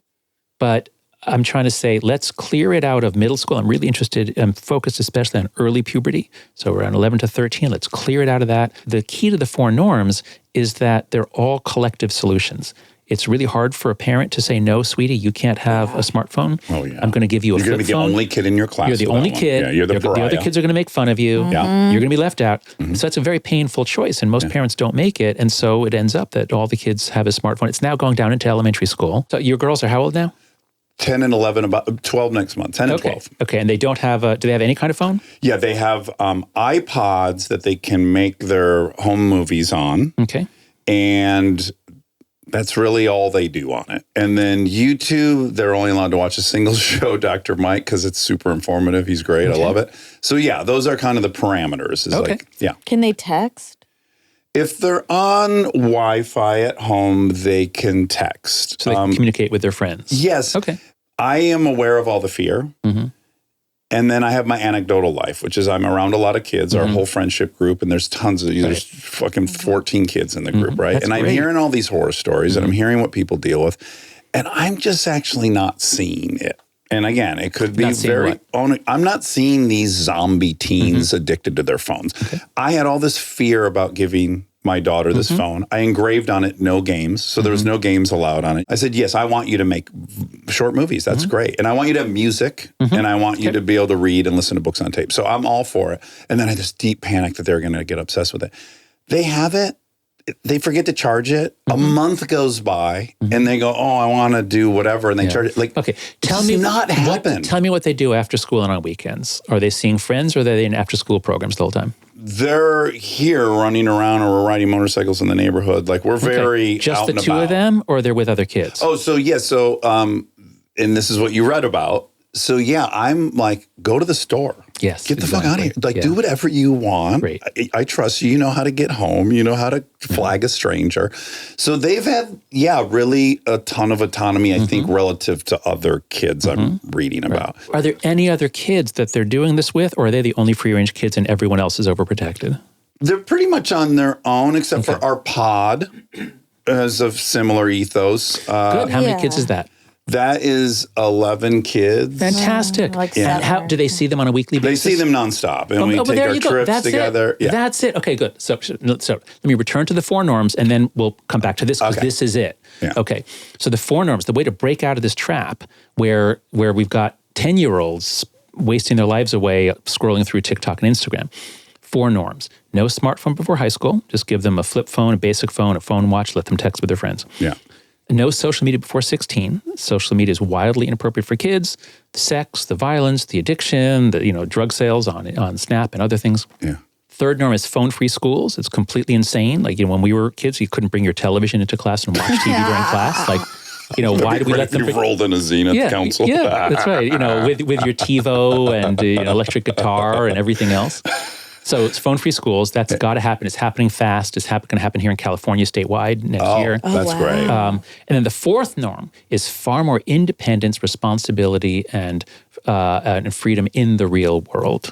Yeah. Okay, and so the key is don't just think of this like, oh, I'm going to say no to this and no to that. I'm going to wait on. The key, take your eye off that. The key is give your kids a great, exciting social childhood. That's what kids need. And so if your kids have a gang, if they have just a few other kids that they can hang around with, they're probably going to come out fine. Yeah. So that's what you've done. We quote a play expert, Mariana Brusoni, who says about playgrounds, kids need to be kept as safe as necessary, not as safe as possible. And I quote a camp administrator who says something like, we want to see bruises, not scars. If you run a camp or if you run a school and no one's ever injured on the playground, you're way too safe and your kids are not having any fun or adventure. But part of it is liability. Like, I used to babysit and I would be, I was like so nervous for these kids. But for me, I got fired from a job, not them, but before, because I wouldn't let the kid go down the banister. And Wait, the parents fired you for not letting them go down? Correct. Oh. You love them, which They shouldn't have fired you. They should have just educated you. but also, no, I am not prepared to take this kid to the hospital and face a repercussion. I'm a babysitter, so part of it is that there's like so much liability in camps and stuff, and they don't want to get sued. Yeah. And these are realities too. That's right, especially in America. Yeah. And they have all the same problems in Canada and Australia and the UK. So, of course, you're right. The liability section makes everyone paranoid in this country, especially. That is a real problem. But keeping your eye on having a fun, exciting childhood. This is one of the most fun aspects of the book as we go deep in chapter 3 on play and exploration into research. There's a Norwegian play researcher, Ellen Sandsater. She says there are 7 different kinds of thrills that, it's high speeds, great heights, dangerous tools, hiding and getting lost. There are all these risks. And kids are seeking them out. They're trying to get the right level of it because that's how you train your brain about where the borders are, what you're capable of. That's how you extend your abilities. You definitely want to always do a safety inspection. You want to make sure there's nothing that can kill them. Traffic, and then swimming pool. A lot of kids did used to die from drowning. Drowning is serious. That's the number one killer for kids So that you need to be very careful about drowning. That's very serious. No joke. But climbing a tree and falling out and getting scraped up or possibly breaking an arm, that's something that should be a feature, not a bug, that there are risks. If my mom were here, she would make sure that this got said, because I was home and we were watching that documentary about the girl who got kidnapped, and the parents were at the dinner just close by, but the daughter was in the hotel room. You remember this? It was like it was in Europe. It was in Europe, yeah. And they left the kids in the hotel room. They went to dinner at the resort, and then she got kidnapped or she's gone, and they never found her. And so I was watching this with my mom, and she was like, oh my God, why'd they do that? Why'd they go to the restaurant? Right, and I also was like, well, I also went out and played by myself all the time. I think she forgot. It's been a long time. But she was like, the risk isn't worth it. Right. And that's what most people, I mean, a lot of people would say. So That's right. what But I have would a you- good counter to that. Go ahead. You're doing it all the time. You're valuing one thing and taking on risk because you know it's worth it. So, yes, one girl got abducted in Europe. 52,000 people are going to die this year in a car accident. So you're comparing the incident rate of an abduction versus dying in a car, and it's 50,000 to 1.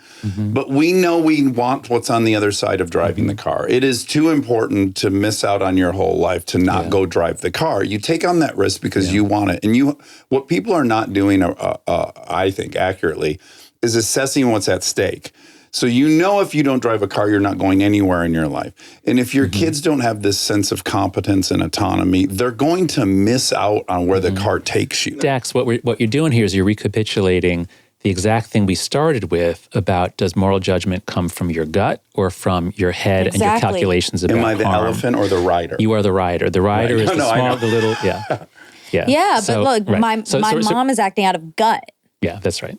That's right. Right. The gut response is, why should you take any risk? Yeah. Whereas if you think about it, you realize, wait, if I don't train my child how to take risk, I'm crippling this child. I am creating a child that won't be able to deal with the world. And that's what we've done. And if they get in a situation, they're actually far more vulnerable. So if what your goal was to inoculate them from danger, That's right. them being as competent as possible is the best solution. That's right. And so here, let me just put in the term anti-fragility, one of the most powerful and important words.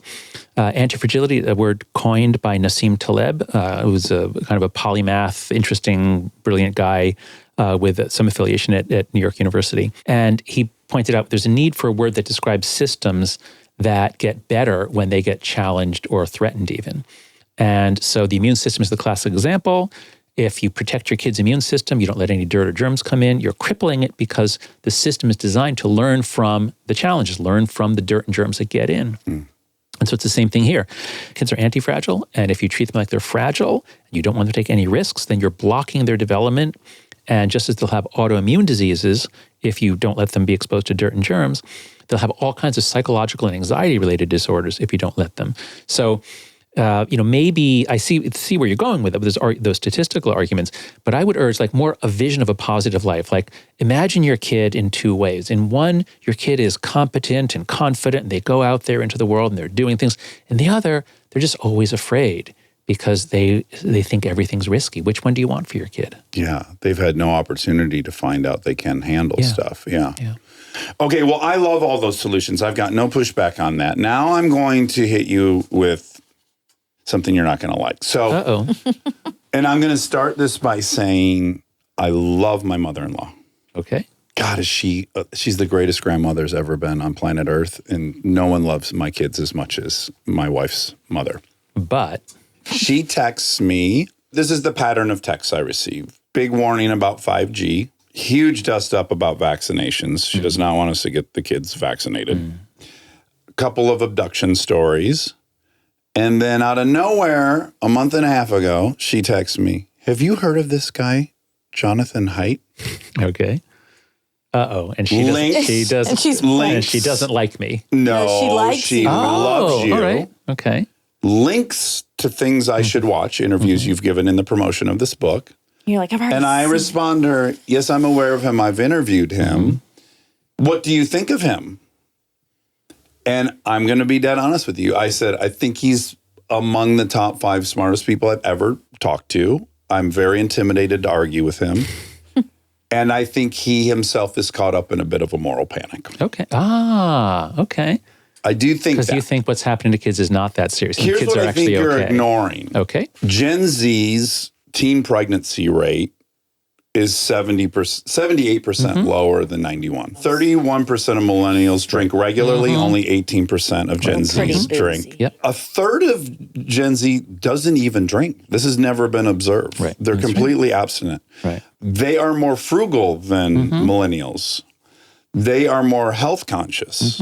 They have better nutritional practices. All true. They have better exercise. So where are you going with this, Dax? Here's what I'm going with it, is like you've decided to kind of focus on a singular thing. I could easily make the argument that, yes, this obsession with social media and the phone although may have produced this thing, are we not then going to credit this thing with this huge leap forward this generation's taken? All this promising stuff we know about them. I mean, I know of the anxiety depression figure, but that's to me one metric out of like 6, and they're like thriving in the other departments. Well, you say they're thriving. That's an interesting choice of Improving. words. Okay.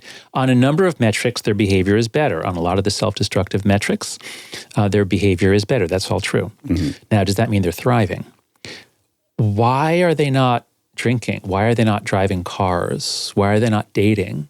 Why aren't they getting pregnant? Why are they not getting pregnant? Why do you think it is? Because they're so wise? They decided, you know what, these are risky. Because they're not with other people. They're not doing anything. They're not being social. If you're just on your bed all day long scrolling through social media, then you're not going to be doing any of those things. So in chapter 3 of the book, I talk about a kind of a psychological dimension of discover mode versus defend mode. And at any moment, our brains are such that we have a very, very quickly triggered withdrawal, fear, run away, protect yourself mechanism. That's defend mode. And so it's on a hair trigger, any threat, we're in defend mode. You want your kid, especially, we live in very safe worlds, and especially college or school is very safe. You want your kids to be in discover mode. You want them to like look at something and say, oh, what is that? That's an opportunity, not a threat. Yeah. And what seems to have happened, a succinct way to describe the change from millennials to Gen Z is the millennials were very much in discover mode. They like to have fun. They like to party. They like to dance. They like to drink, be socials. They were in discover mode, and they had now much lower rates of teen pregnancy than previous generations. Gen X, actually, your generation, is actually the sickest in some ways, and that might be because you're the most lead poisoned. We have the highest suicide rate. Right, because you're the most lead poisoned. Lead was banned in the late 70s, early 80s. The most lead poison. Oh my God. You are. No, it's serious. It's real. Millennials are the first unleaded generation. You guys were raised at a time when lead was really going down fast. But leaving that aside, my point is that if you imagine a whole generation being shifted from discover mode over to defend mode, what are you going to see? You're going to see exactly the list you told me. So sure, they're committing fewer crimes. They're not doing crazy, stupid things. Oh, wait a second. You can find reel after reel of Gen Z influencers who die because they're doing something risky. The one that doesn't fit with that is they should have a big uptick in addiction, and especially drinking. Why? Because they're living these scared, unfulfilled, high anxiety, lonely, depressed lives, and it is an immediate medicine that has worked for millennia, and that one doesn't jive. Well, wait a second. What % of boys today would you say are free from addiction? Boys are rough, I'll grant it that. But they're slightly improved, shockingly. Well, on drug addiction. But if we all agree that the central pathway is dopamine, what % of boys are dependent on external stimuli to give them dopamine? Oh, through video games. This includes video games, vaping, porn. If we're including that, crypto betting, everything. Yeah. The gamification, like what %? Yeah, I don't know. Each of these, it tends to be somewhere between 5 and 10% develop what's called problematic use. Compulsive, hard to stop, damages other things. Lots of wreckage. So I've never seen a stat that lumped it all together because a lot of it is multi-addiction. If you are addicted to one dopamine thing, and Lemke says you're more at risk for other dopamine addictions. Yeah. So if you add it all up, I don't know, but one thing that we are seeing is that at the upper end of the income, if you look at the richest families, you look at the smartest kids in school, they're often not down very much. But you look at the bottom quarter, whether it's by test scores or by social class, they are dropping much faster, especially for boys. Well, they need more salve. They're also the most exposed to digital addictions. They spend more time on their devices. They spend, they're more likely to be spending 4, 5, 6 hours a day on video games. Yeah. So sure, you can show me a couple of stats that are down, but I see these as actually symptoms of a much larger malaise, which is the shift over to defend mode. So what troubles me about my mother-in-law's text is she didn't text me to say you should let your kids roam freer. Oh, you should be aware of all these other threats. Yeah. Fear is very tasty. It's very viral. It's easy to latch onto. And so my issue is that what she could have just as equally gotten from your book is that she should have called and said, you know what, you should let the kids go out to eat by themselves. That's right. Unfortunately, that's not that. Now, that's the part of the book I love, and I do think it's the antidote, but that's not what makes headlines, and that's not what has my mother-in-law texting me. It's not, it it's not the call to bravery that I would want it to be. It's a double down on more fear. Oh, I see. So, wait, I'm sorry. Is she really afraid of digital addictions for your kids? I'm terrified. Okay. You got to get every phone out of the house. Yeah. They can't ever see, just off to the races. Yeah. It's a moral panic if it's not true. It's a moral panic if this is spread by news reports only. One reason this is not a moral panic is that parents are not responding to the book because they read an article about a kid who got addicted. It's because they've seen it, if not in their own kids, then their nieces and nephews or in their friends' kids. Everyone has seen this. As you said earlier, Monica, like we see it in ourselves. Like we can't handle all this stuff. So, the most identifiable thing is the endless arguments that exist in a household about this topic. That's right. Any parent can relate to this. Exactly. So it's not a moral panic. It is really happening. Yeah. And this is why the book is doing so well around the world, even though, whenever it comes out in a country, I don't have to go to the country, just some parents read it and say, oh my God, yes. Yeah. Because all over the world, family life has turned into a fight over screen time. Oh, yeah. None of us asked for this. We all hate it. Yeah. We can see what it's doing to our kids. Because there is an academic debate as to whether social media is causing it or not. Yeah. And some people are acting like, well, until we're sure, until we have proof, we shouldn't do anything. But when we're talking about kids, it should be the opposite. It should be, if there's a credible reason to think that this is harmful, we're not sure yet maybe, but it looks like it, and the cost of keeping them off for a few years is zero. They're not missing anything if all they have is flip phones. So I don't think that this is in any way a moral panic. I think what I'm offering is an explanation of the concerns that are almost universally shared by parents once they see their kids on devices. I'm in an interesting zone because I agree with you. I don't want a phone in my kids' school. They're not going to be on social media till they're older. I already am in a total agreement with them. They're just not good. What's not good? The phones. The phones. Yeah. They're just not good. As I always tell my kids, I'm like, the world is so big around you, and to reduce it to 2 by 3 inches is just, that's not what we should be doing. We should be trying to make it even wider, not narrower. Good. So I'm just in an interesting zone with it because I agree with you, but I also, it feels a little, I think there's a little bit of hysteria surrounding it. I also don't think it's Satan. Okay. I don't think evil's here. I don't, you can maybe You're accept afraid of that. extremes. Yeah, I'm afraid general. of panics, irrational panics and fear. And I think fear I'm often... afraid of irrational panics too, but what about a rational panic? What if it is rational? So let me just make the case this way. So first, let me say, you're in a privileged position in that your kids have a group. Very few kids have a group that they can see socially and have fun with. Your kids are having a normal human childhood. Yeah. And I urge that any parents out there that are listening, work as hard as you can to find other kids that your kids can hang out with without supervision. It's very important that they be unsupervised because that's the way that they learn to be self-supervising. So that is fantastic what you're doing. Now, as for whether this is something where we need to respond urgently, or maybe this is just kind of a problem and we should study it more and not act hastily. That's, I think, your position. Are you open also to the notion that there are these cycles with new generations that are unavoidable, which is I have some hope that this self-corrects simply because the next generation will observe these older kids doing this outdated thing, and it'll just be passé and not cool. Facebook went away for young people. But it's because they moved to Instagram. Great. I and then agree. TikTok and then something else. But I have some hope that this will be a dumb, embarrassing activity that the older people did. That is possible. And I'm in the position of saying this time is different. Now, in previous moral panics, people said this time is different too. So I understand that. I could be wrong. But I think the effects of this technology, the digital, it's especially the touchscreen, the quick stimulus response, and then the super connection, not direct connection, but mediated by algorithm for-profit companies. My argument is this is different. This is, first of all, this is global. That hasn't happened before. This is accompanied by an instant increase in all kinds of mental illness, which didn't happen with television or anything else. This is something that the kids themselves recognize. With television, there was a moral panic, but my sisters and I were watching I Dream of Jeannie and The Brady Bunch and I Love Lucy, and we loved it. Yeah, you had no reservations. We had no reservations about it. Yeah. But Gen Z does. Yeah. we did a survey. Half of Gen Z, so one question is, do you wish this technology had never been invented? And for Instagram, it was 35% say they wish it was never invented. For TikTok, 48% say they wish it was never invented. Wow. They feel trapped. Yeah. So this is not like previous moral panics. Yeah.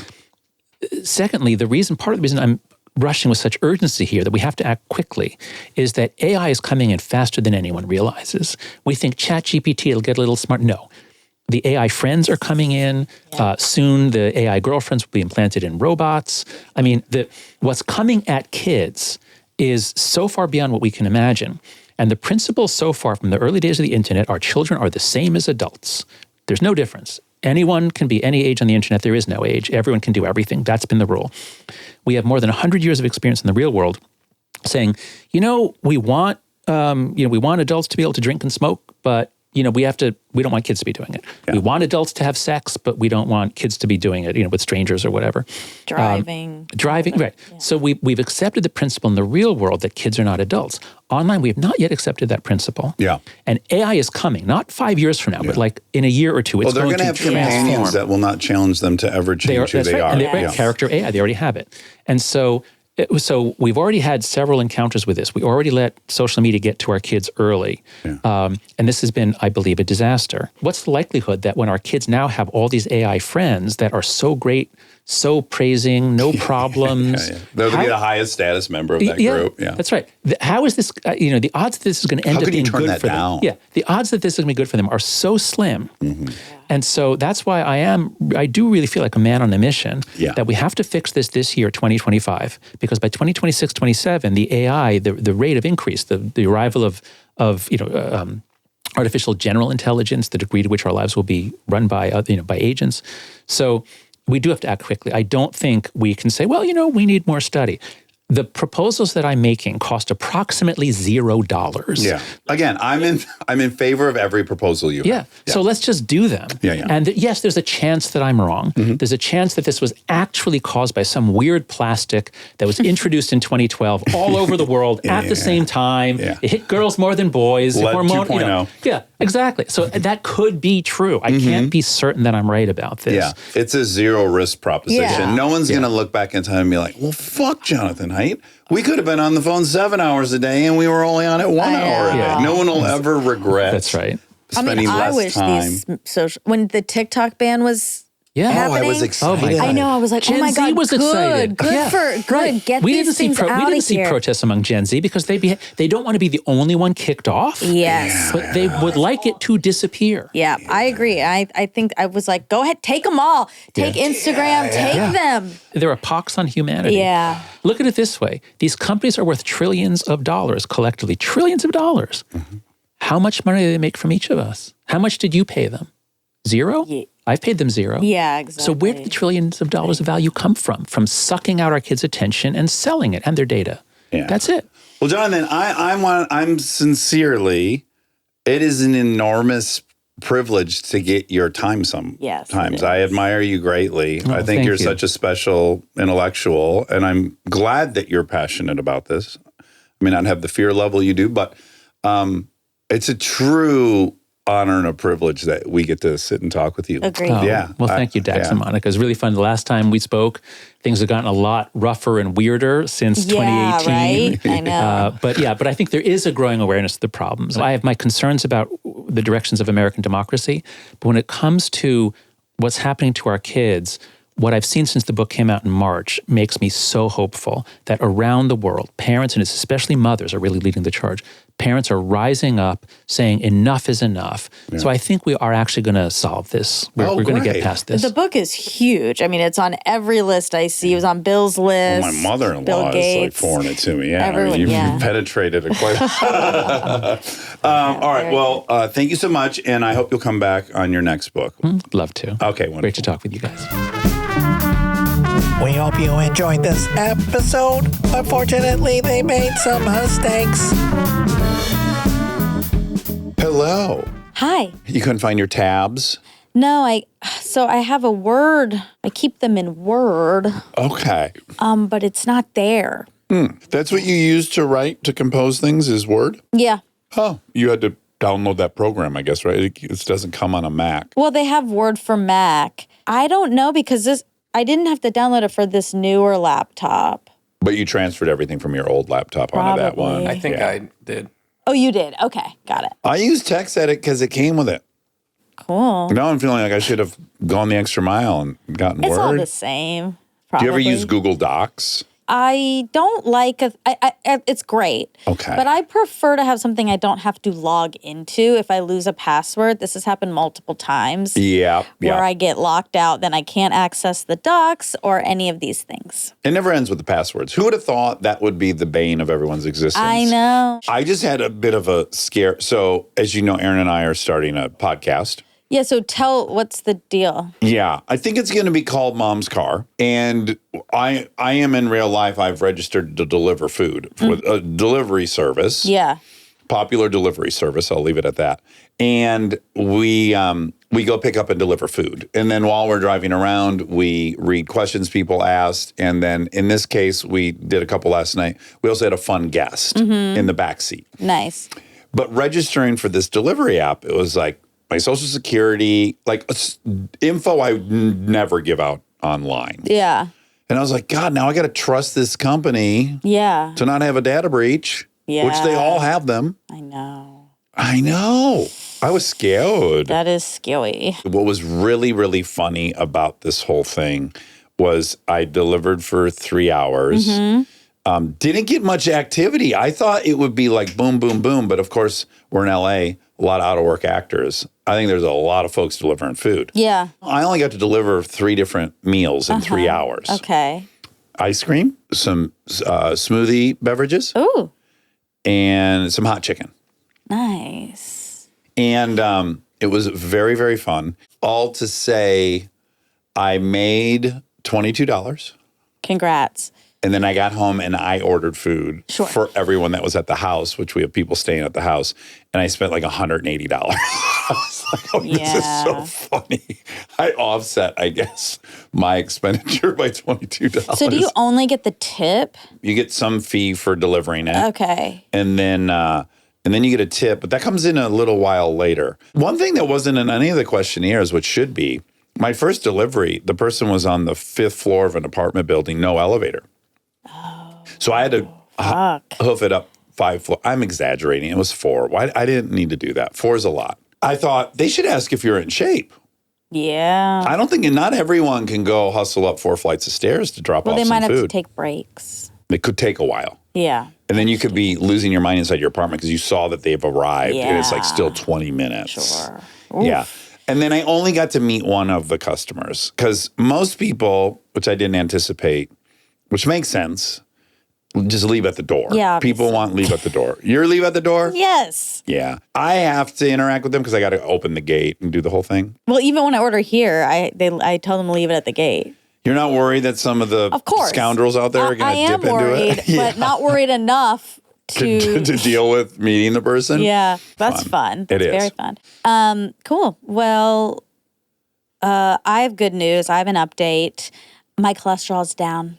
It is. How significantly? I don't know. We're going to talk about it, but Dr. Richard Isaacson, our friend, who we Our Savior, doctor. our Lord and Savior. Yes, we did another round of blood draw. So much blood. So much blood again. No shade to the experiment we're involved with, but my God, there's 10 vials of blood, right? That's what they took, 10? Yep. I didn't count, but Yeah, it was a lot. It was 10. It was 10, yeah. And then finger pricks, so 20 cards. So Lots it's like of- you got the 10 vials of blood and then all these cards. Yeah. Yeah. A lot of blood. He just texted me. He said, yay. Yeah. And I was like, well, oh, what's going on? And he just said, yay again. And I said, oh, is it working? And he said, yeah.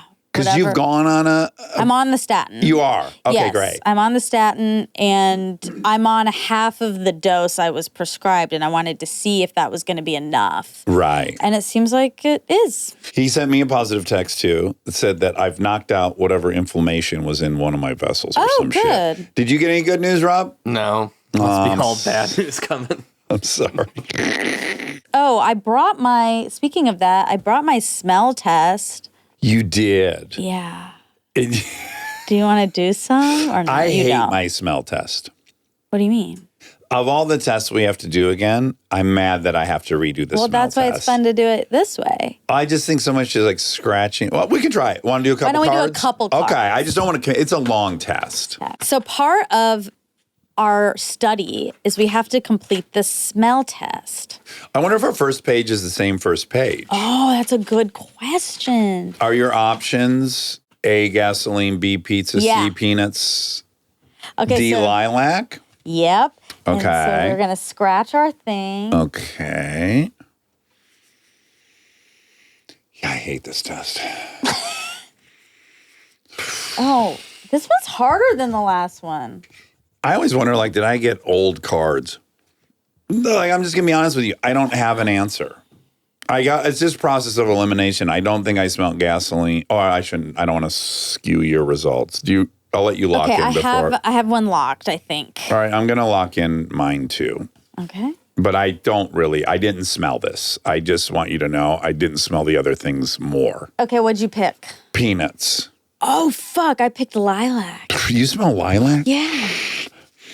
You smell peanut? It smells I don't floral. smell peanuts, but I know I don't smell lilac, pizza, or gasoline. You don't smell oh, I have an idea. Let me smell yours. Oh, really good. We can, we have a control group, kind of. Yeah, it's the same smell. Fuck, I hate this test.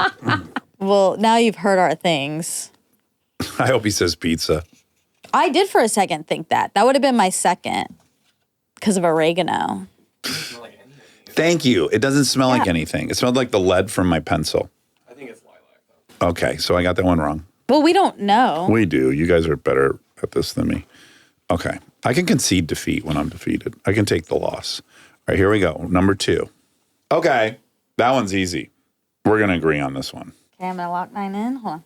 On a count of 3. 1, 2, 3, C. Bubblegum.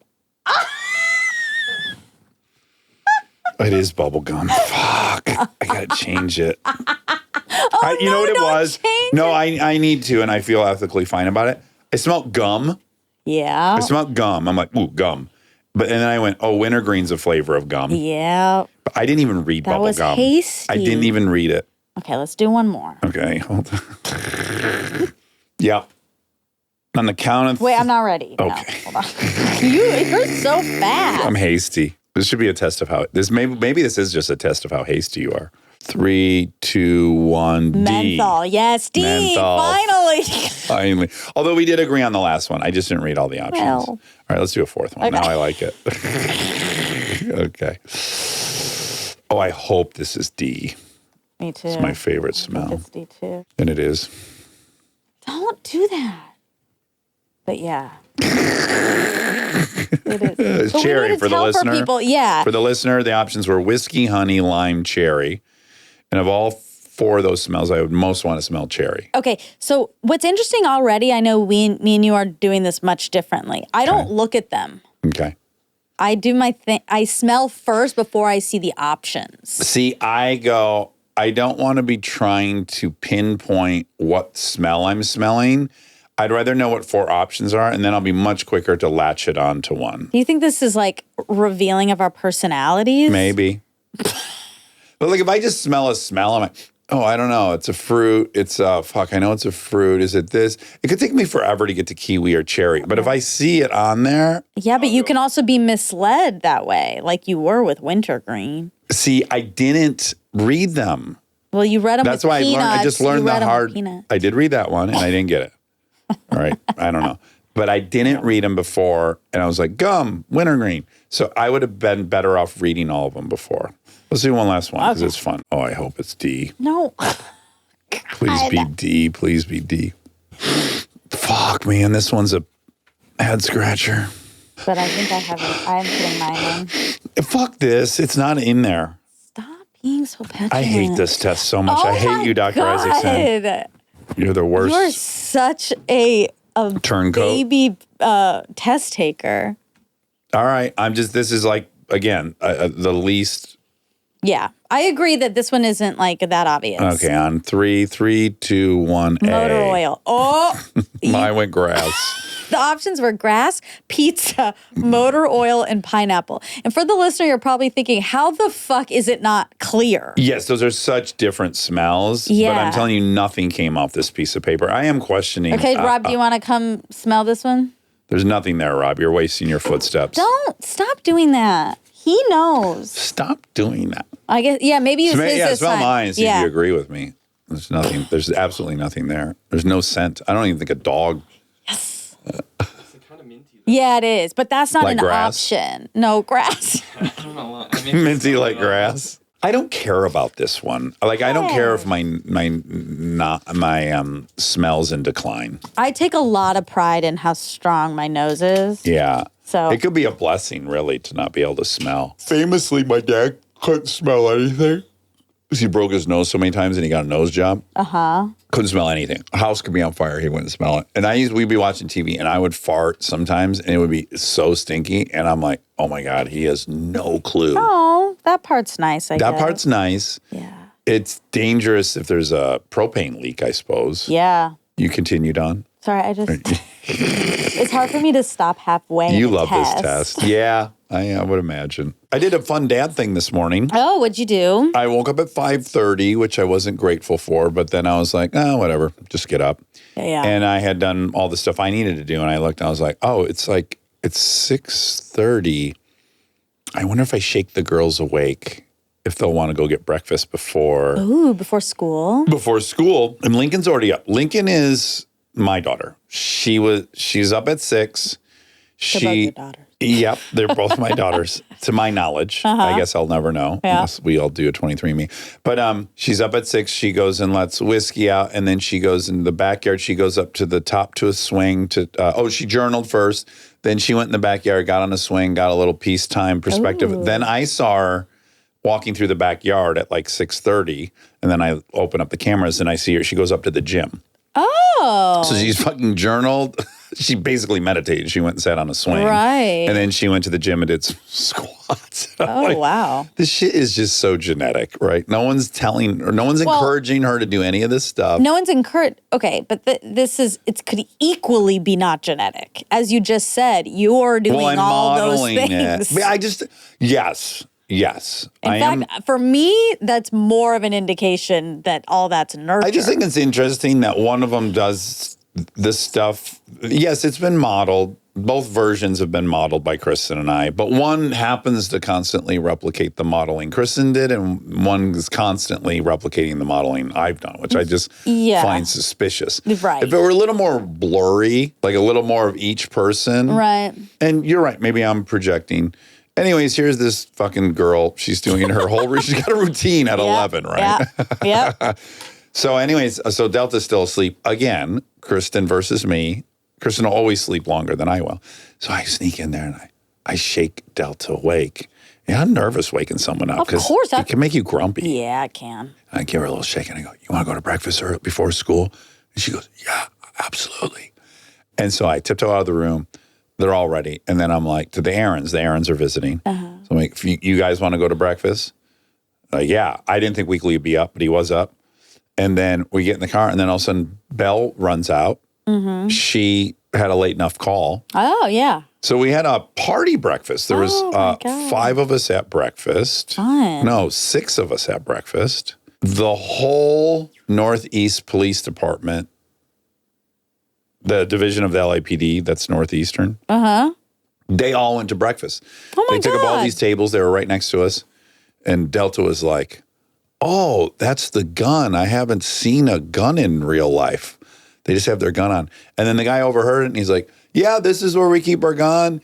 And then she's like, what else is in your thing? And he's giving her, here are my handcuffs. I go, do you have Narcan? Yeah, oh, here's my Narcan.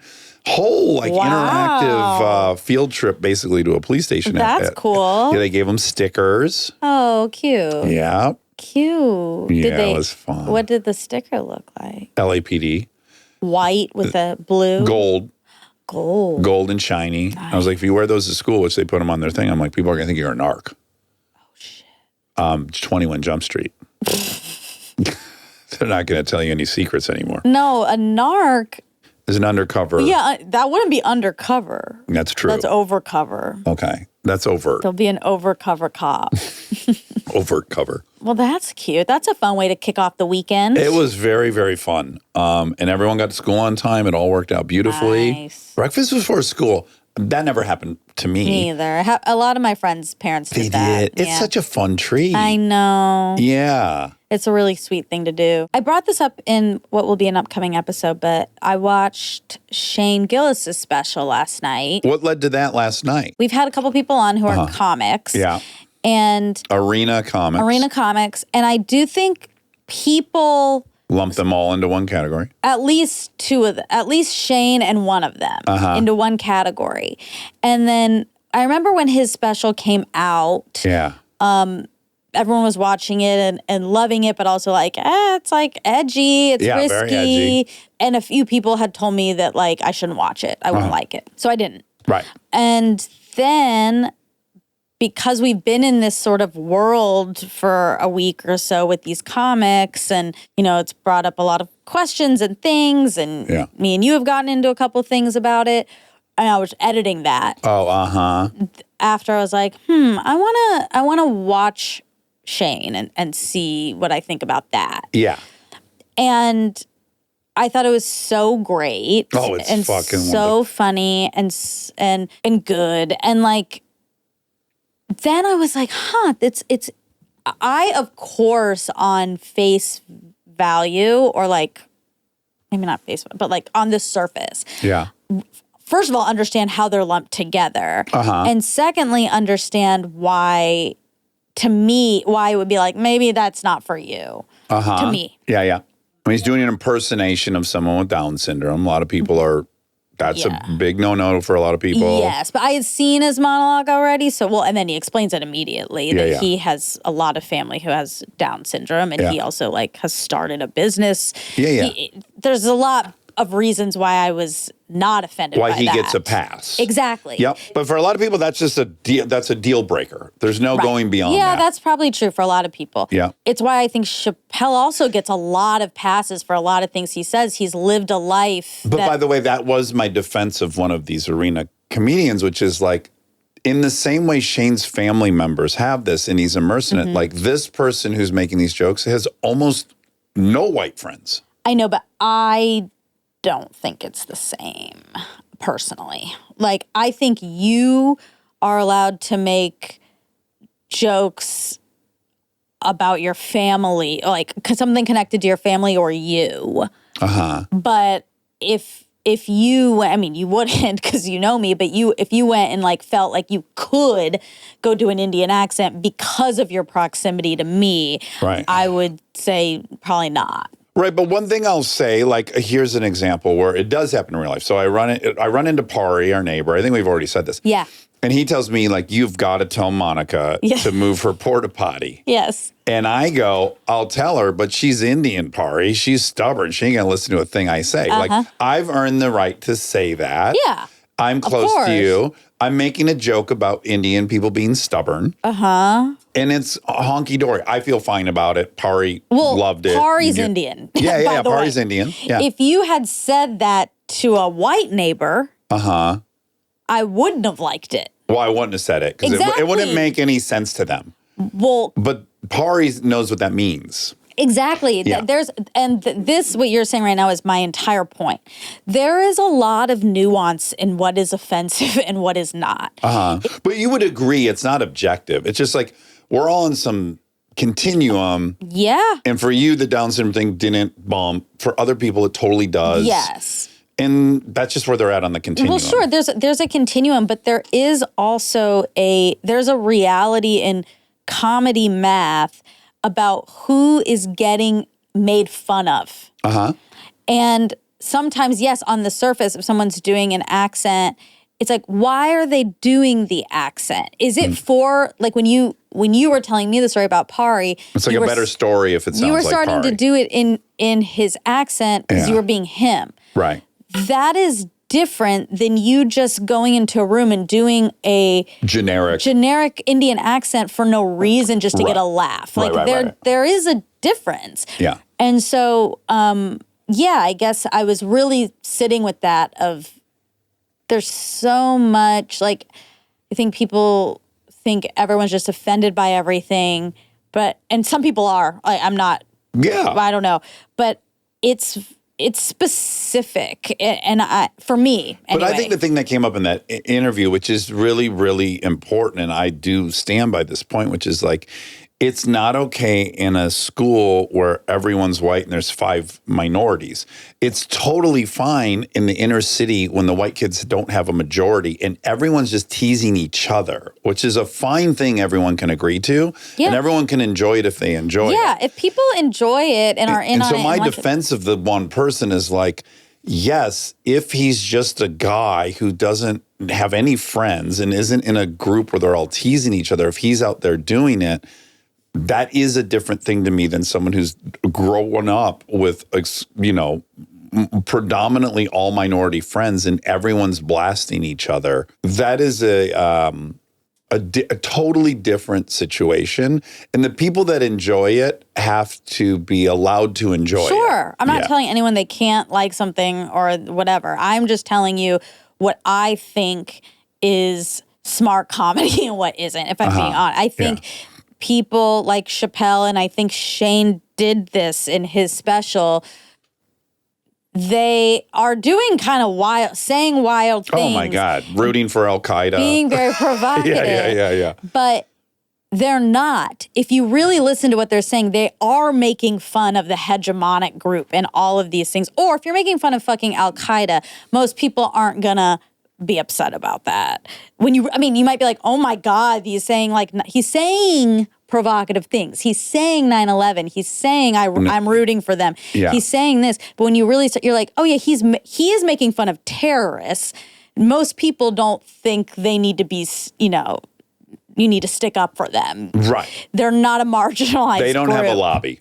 Exactly. They're not a group that people feel like they need to Twitter get behind. Saying, yeah. Yeah, those really, really smart comedians are Trojan horsing a positive message into the world under this kind of provocative nature. And I think that is brilliant. And I think we all, to some degree, see ourselves in the things we're watching. So, like, I recognize all those things to be true about Shane that you just said. Mm-hmm. And also, I look at him and I go, oh, the fun for me is more, everyone is so quick and needs to find out whether the comedian they're listening to is on the left or the right. It's imperative. They must figure it out if they're going to enjoy this. Right. And he is bouncing both directions throughout the whole thing. And it begs of you to be a little more comprehensive in how you're judging the thing. Yeah. It's almost like a fun challenge, which I really appreciate. Yeah. He seems cool. I think... And also, really he got famous first for getting canceled. I know, the Asian which slurs. is going to immediately, bring over one side. Ish, if you do like 5 minutes of a look into it and he apologized for that too. And he said, look, there's so much of me out there. There's going to be big misses. That was a big miss. Yeah. So that was a fun little deep dive I did. I'm due to watch it again now that we're talking about it. Yeah, it was good. Stay tuned for more Armchair Expert, if you dare.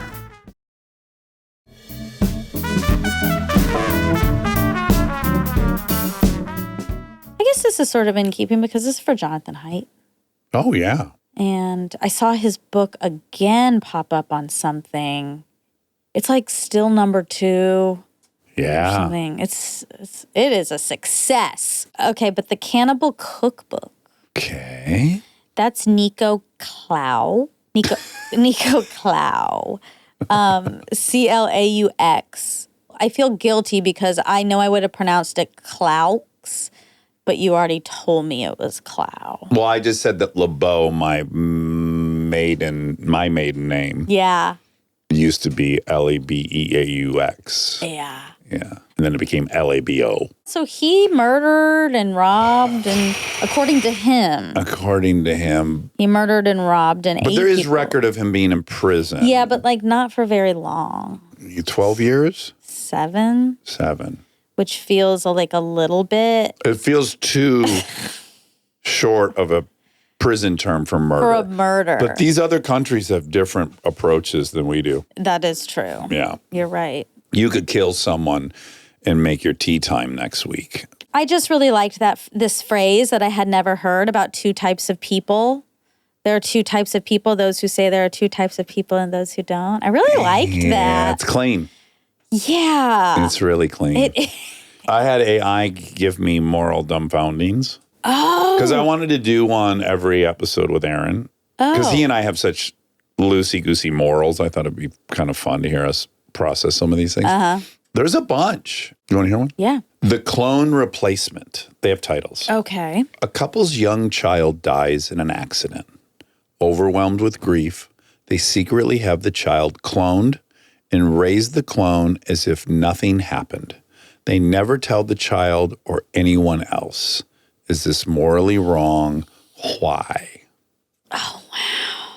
So I have to first imagine. Yeah. This is how I'm going to wade through this. I find this out tomorrow. About a friend. About me. Oh. So I find out tomorrow my parents had a Dax already. Uh-huh. He died. They cloned me. Uh-huh. And my honest feeling is I'm so moved by that. They loved me so much they needed another one of me. I would feel fine about that. I wouldn't feel moved, but I feel fine. Right? It doesn't bother me. It's just they double demonstrated they wanted you.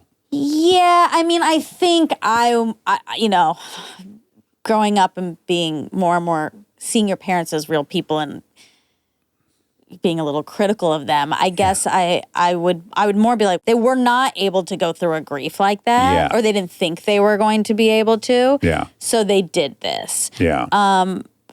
Weirdly, that doesn't have anything to do with me, Monica, now. Like, I wouldn't think, oh no, I wasn't real, or I'm I the wasn't second one. Yeah, I wouldn't think any of that. So I cannot find who the victim in this scenario is. That's why I wanted to Right. start with pretending I'm the cloned person. Right. So I don't see a victim. I guess I would say morally it's okay. Yeah. But yeah, and again, the stakes couldn't be higher, so it's good. Like, it's a good question. Yeah. Because I feel like we all experience pain, and then sometimes good things come out of it. Right. But like losing a kid, what could possibly come out of that that's positive? So I mean, yeah, Yeah, like if the goal in life is to figure out how to not be in deep sorrow over that, yeah. that's a bizarre goal to have. Right, but I guess then, is it like then you really can't feel anything again? Like, I wonder how it will impact you in your life as the person, the parent. Well, I think for the parent, it'd be really tricky because, of course, I go like, okay, if I lost Lincoln, would I try to get her back? Yeah. Obviously. Yeah. What would be kind of unfair to Lincoln 2.0 is that I have an expectation of who she is. And how flexible could I be when this 2.0 isn't 1.0? Yeah. So I think you'd have to go into it with a real rigid game plan of like, I refuse to try to make her the same person. Well, I have to let that's her be whoever she interesting. is, which is already the original challenge of being a parent. So it's actually not a new challenge, Yeah. which is you've got to try your hardest to let them be who they are, Yeah. which is the big battle. But also, again, like, I don't think any parent could really, if they're thinking about their own kid, could see it this way. But you and I have talked about this when we've sometimes talked about other people who've gone through horrible, horrible tragedies of having like a child die of a disease. I know or dudes something. who are sober and they don't relapse, and I'm like so blown away. Right.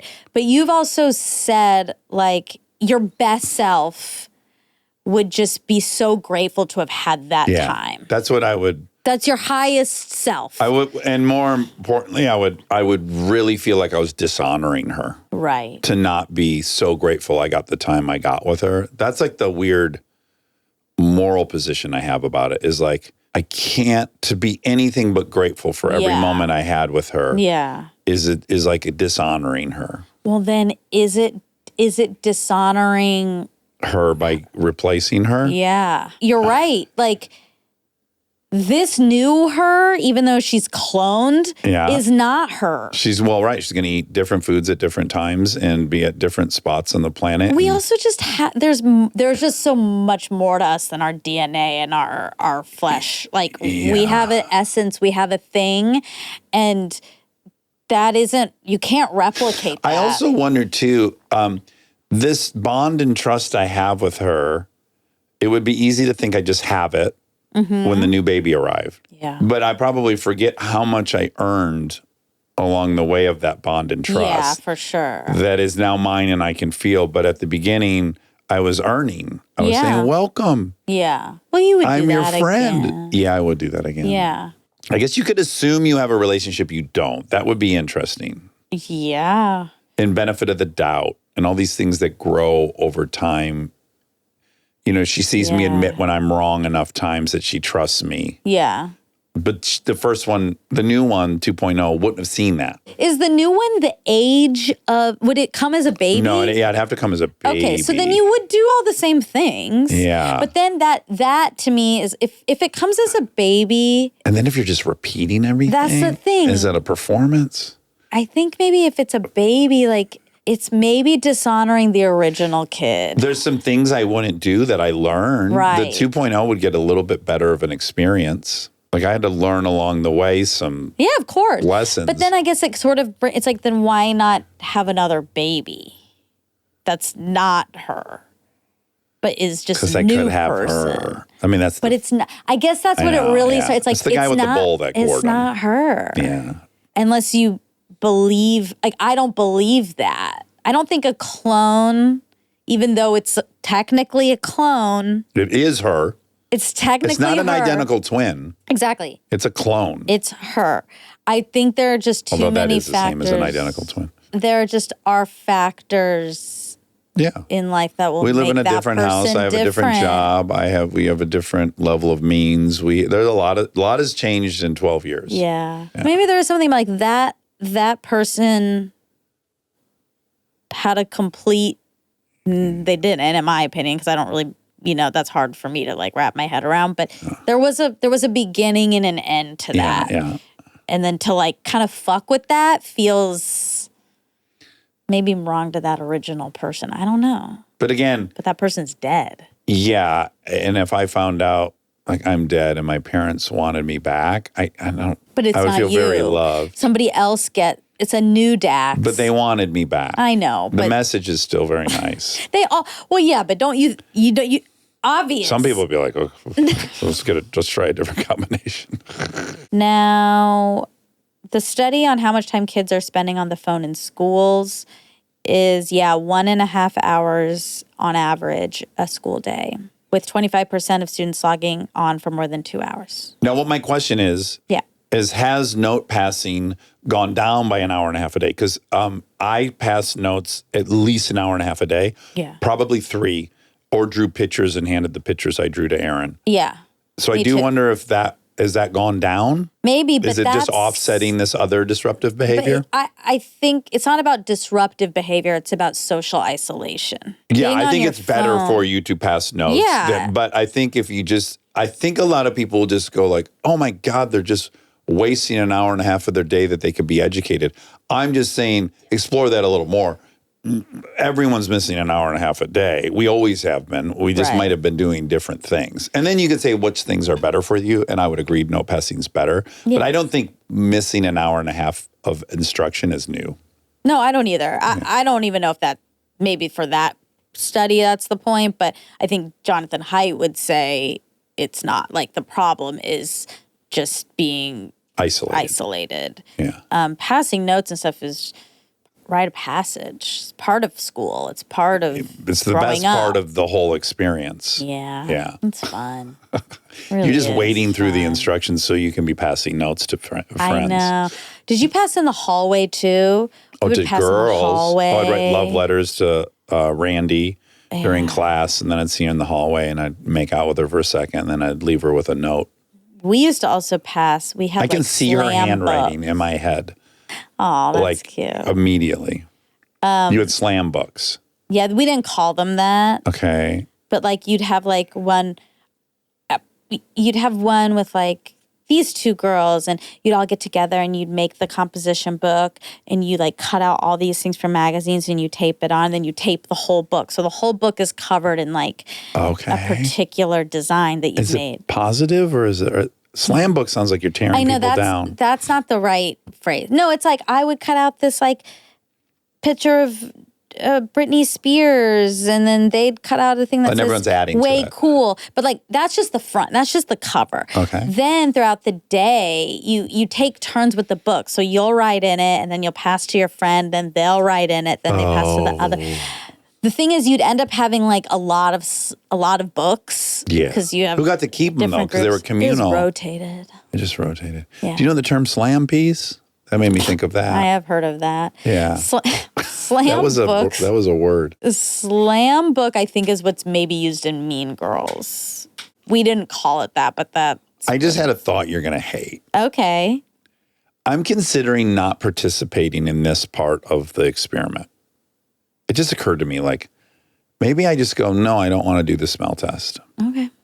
I just had that thought, like, do I have to do the smell test? You don't have to. You don't have to. We don't have to do any of this. I know. But we might as well do it if we've agreed to do it.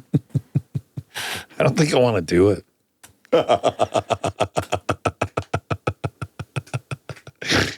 I thought you would hate that. Is it funny to you sometimes, though, how different we are? Or is it just always frustrating? It's not frustrating.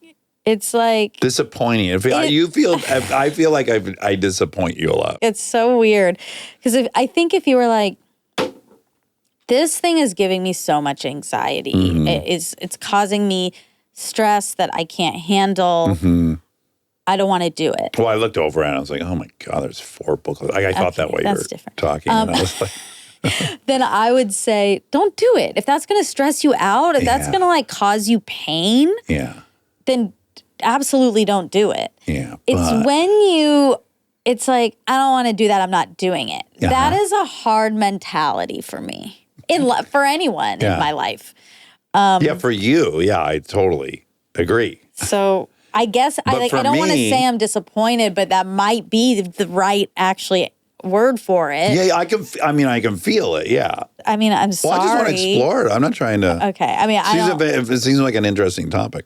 yeah, I guess it's because I feel like, well, we all decided to do this. I think you're a rule follower, as we already know, and I'm a rule breaker, as we already know. And seeing someone break the rules also gives you anxiety. It gives you personal anxiety to see someone, like, because my position is like, yeah, you don't break the rules, don't break them. And then I don't care that you're not Yeah. breaking them, but it causes you anguish when I break them in front of you. And I guess I can understand. It's just like the thought of breaking the rules is just an uncomfortable feeling for you, even if you're just witnessing it I think happen with that's a someone else. nice way of looking at it. And maybe that is what's happening. I think it's more why are we doing any of this then?